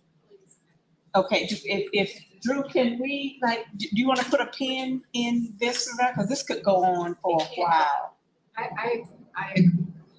Yes, I agree. I know I promised to get Commissioner Broadheart as well, but I know we've been getting a lot of conversation about the code amendments, and particularly around the extended Airbnb, thank you, short-term rentals. And so that's the one I really want to see what our path forward is on this. Okay. Jessica, are you have Drew circle back around. Drew, thank you very much for your presentation tonight. Do you want Drew to hang out with us or? Yes, please, if he can answer any additional, Tom. Thank you. I was just thinking of working one. Jessica, I think can probably answer in about, what, 5-10 minutes on where we stand with the few things we asked you to share. Oh. I'm having a really hard time hearing you. Oh. Hang on, Jess. Is that the mic there or? Yeah. Hey Jessica, hey, we just need some few updates and some direction on where we go with code amendments, particularly short-term rentals. Any codes that were pulled out that will be re-advertised, when should the board weigh in on those? And I think just an update on the UDC real quickly, and then we can schedule meetings individually with Jessica. Is that right, Chairwoman, what you wanted to hear real quickly? Okay. Absolutely, I'm going to speak to that. I'm sorry, Jess, you go ahead. All right, yeah, I'll be very, very quick.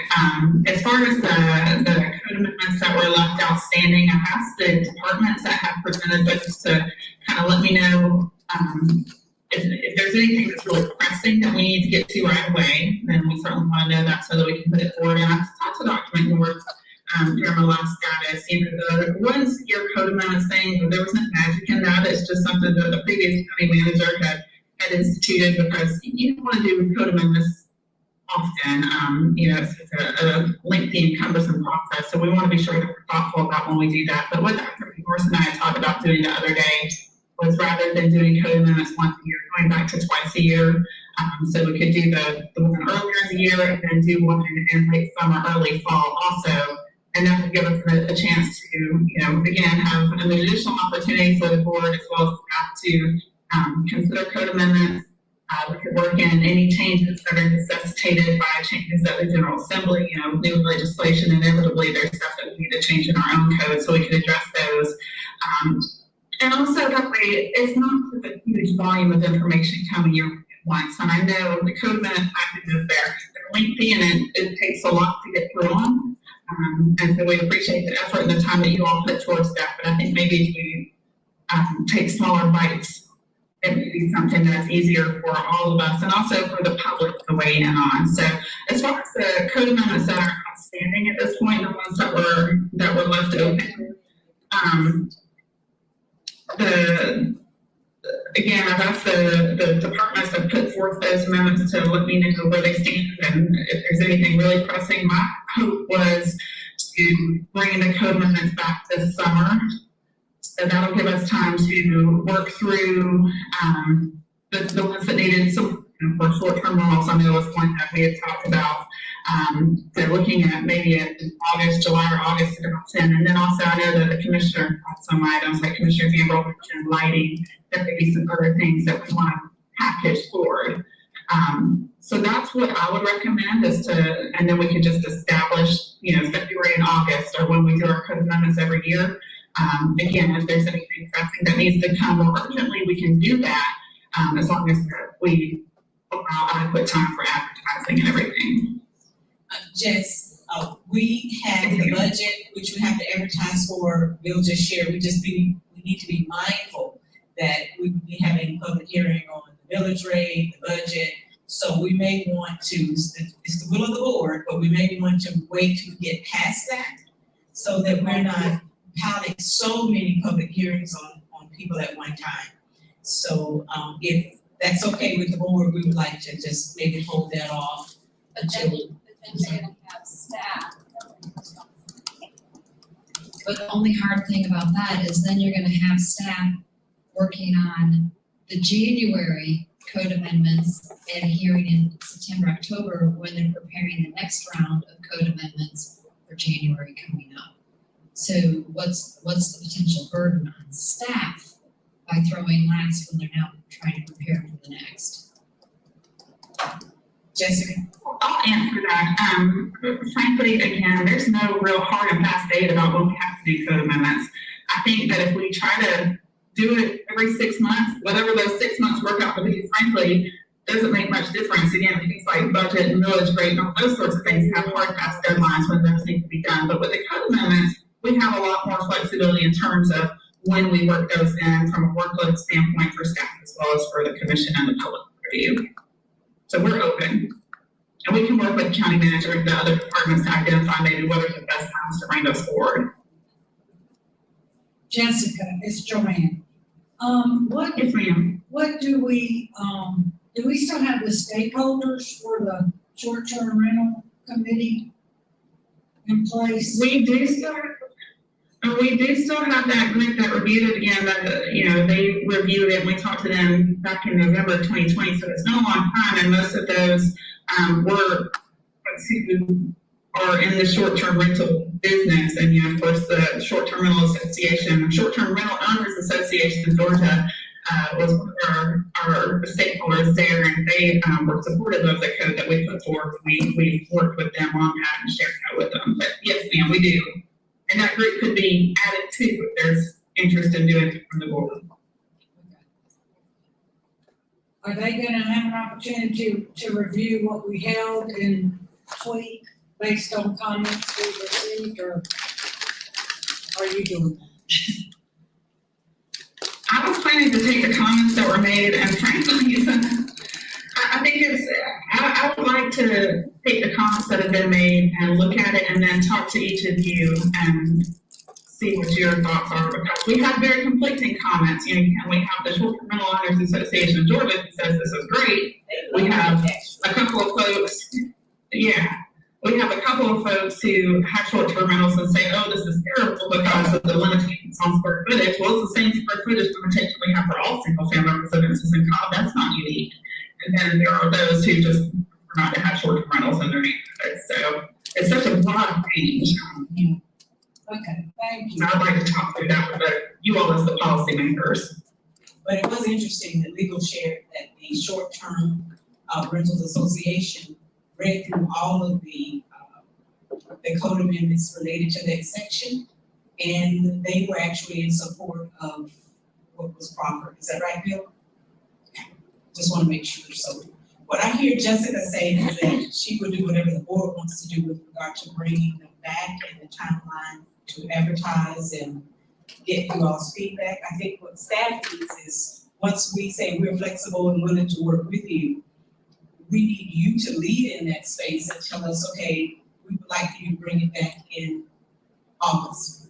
And then we can get to work and making sure that we have all the work done so that it's done in August. So we rely on you to tell us how fast you want it, how slow you want to bring it back, what do you expect? And that helps us to be able to do work that you have put in front of us as policymakers. So is there consensus around that August date for us to come back for code amendments? I see it's, okay, great. And that would particularly include the STR, the short-term rental, perhaps some other ones, Jessica, or primarily that one? I'll put together a schedule for the code amendments, just like I typically do for the ones we do in January, and I'll send that out to the board as well as to staff, so that way everybody knows kind of what the deadlines are. If there are other things that we want to take a look at during that time, in addition to the ones we're bringing back. Great. Thank you, Jessica. Appreciate it. We have passed the noon hour, and I just want to thank all of you for participating in this retreat over the past 2.5 days. It has been one that has been very informative, also very enlightening, and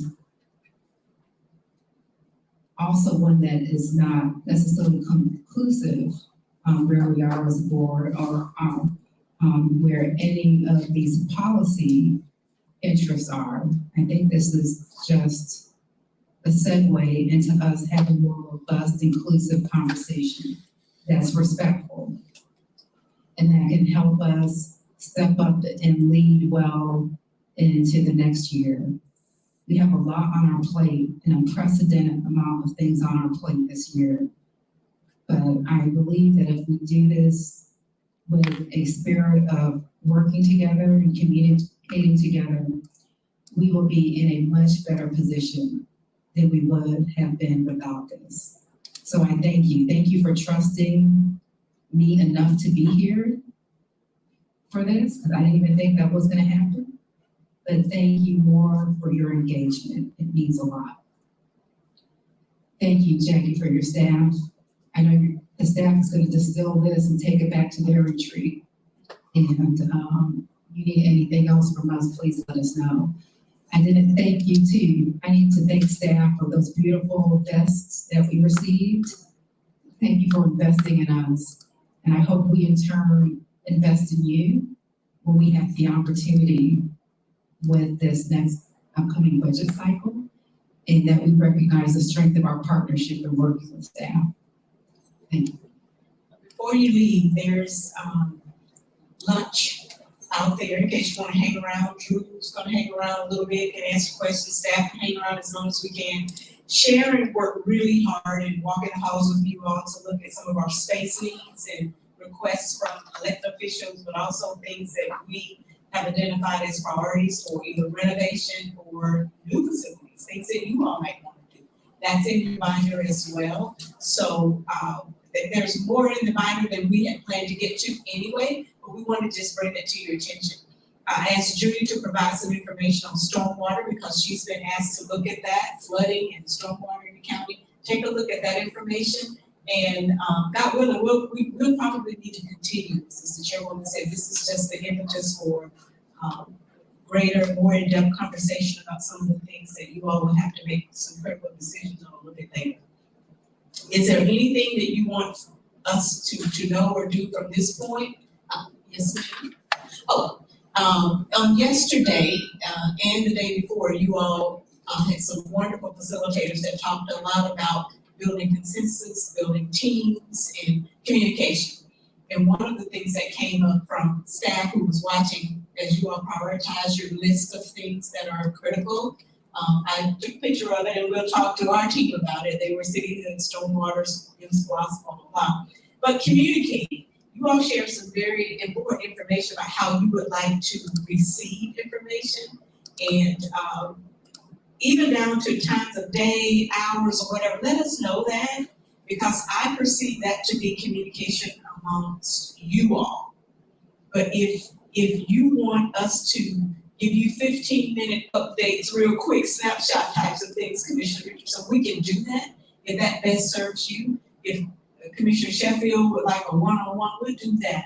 But I just want to make sure that the expectation that you all were talking about yesterday was really about how you communicate with each other. Is that right? Yes. Okay, and if we can do better or do differently in the manner in which you want to receive information, please let us know. The only thing I would ask is for reciprocity. These guys put a whole lot of time and effort in putting together information, and they need your direction and response. So if we put it out there for you to read, we want you to read it and get back with us. They don't want to bother you, but we can't do the rumble without a partner, right? And I need you to dance with us. Help us to help you, please. And we'll do whatever you ask us to do. But if we get you information, and we say we need it back in a couple of days, we really do kind of need it back in a couple of days, so we'll nudge you if we can. Thank you so much for being here, appreciate it. Thank you. Thank Ross. Thank you, Ross. And Bill, and Judith, I couldn't do this without her. Thank you, Judith, I know you probably aren't watching. Lisa in the hallway, Charles, Andrea, Charles, all these sisters that's holding it down while y'all out here, right? Arm holding it down. We'll wait to see what Chart puts in the paper Before we thank him. Right. All right, thank you guys, appreciate it. Y'all have a great afternoon. Thank y'all. Thank you.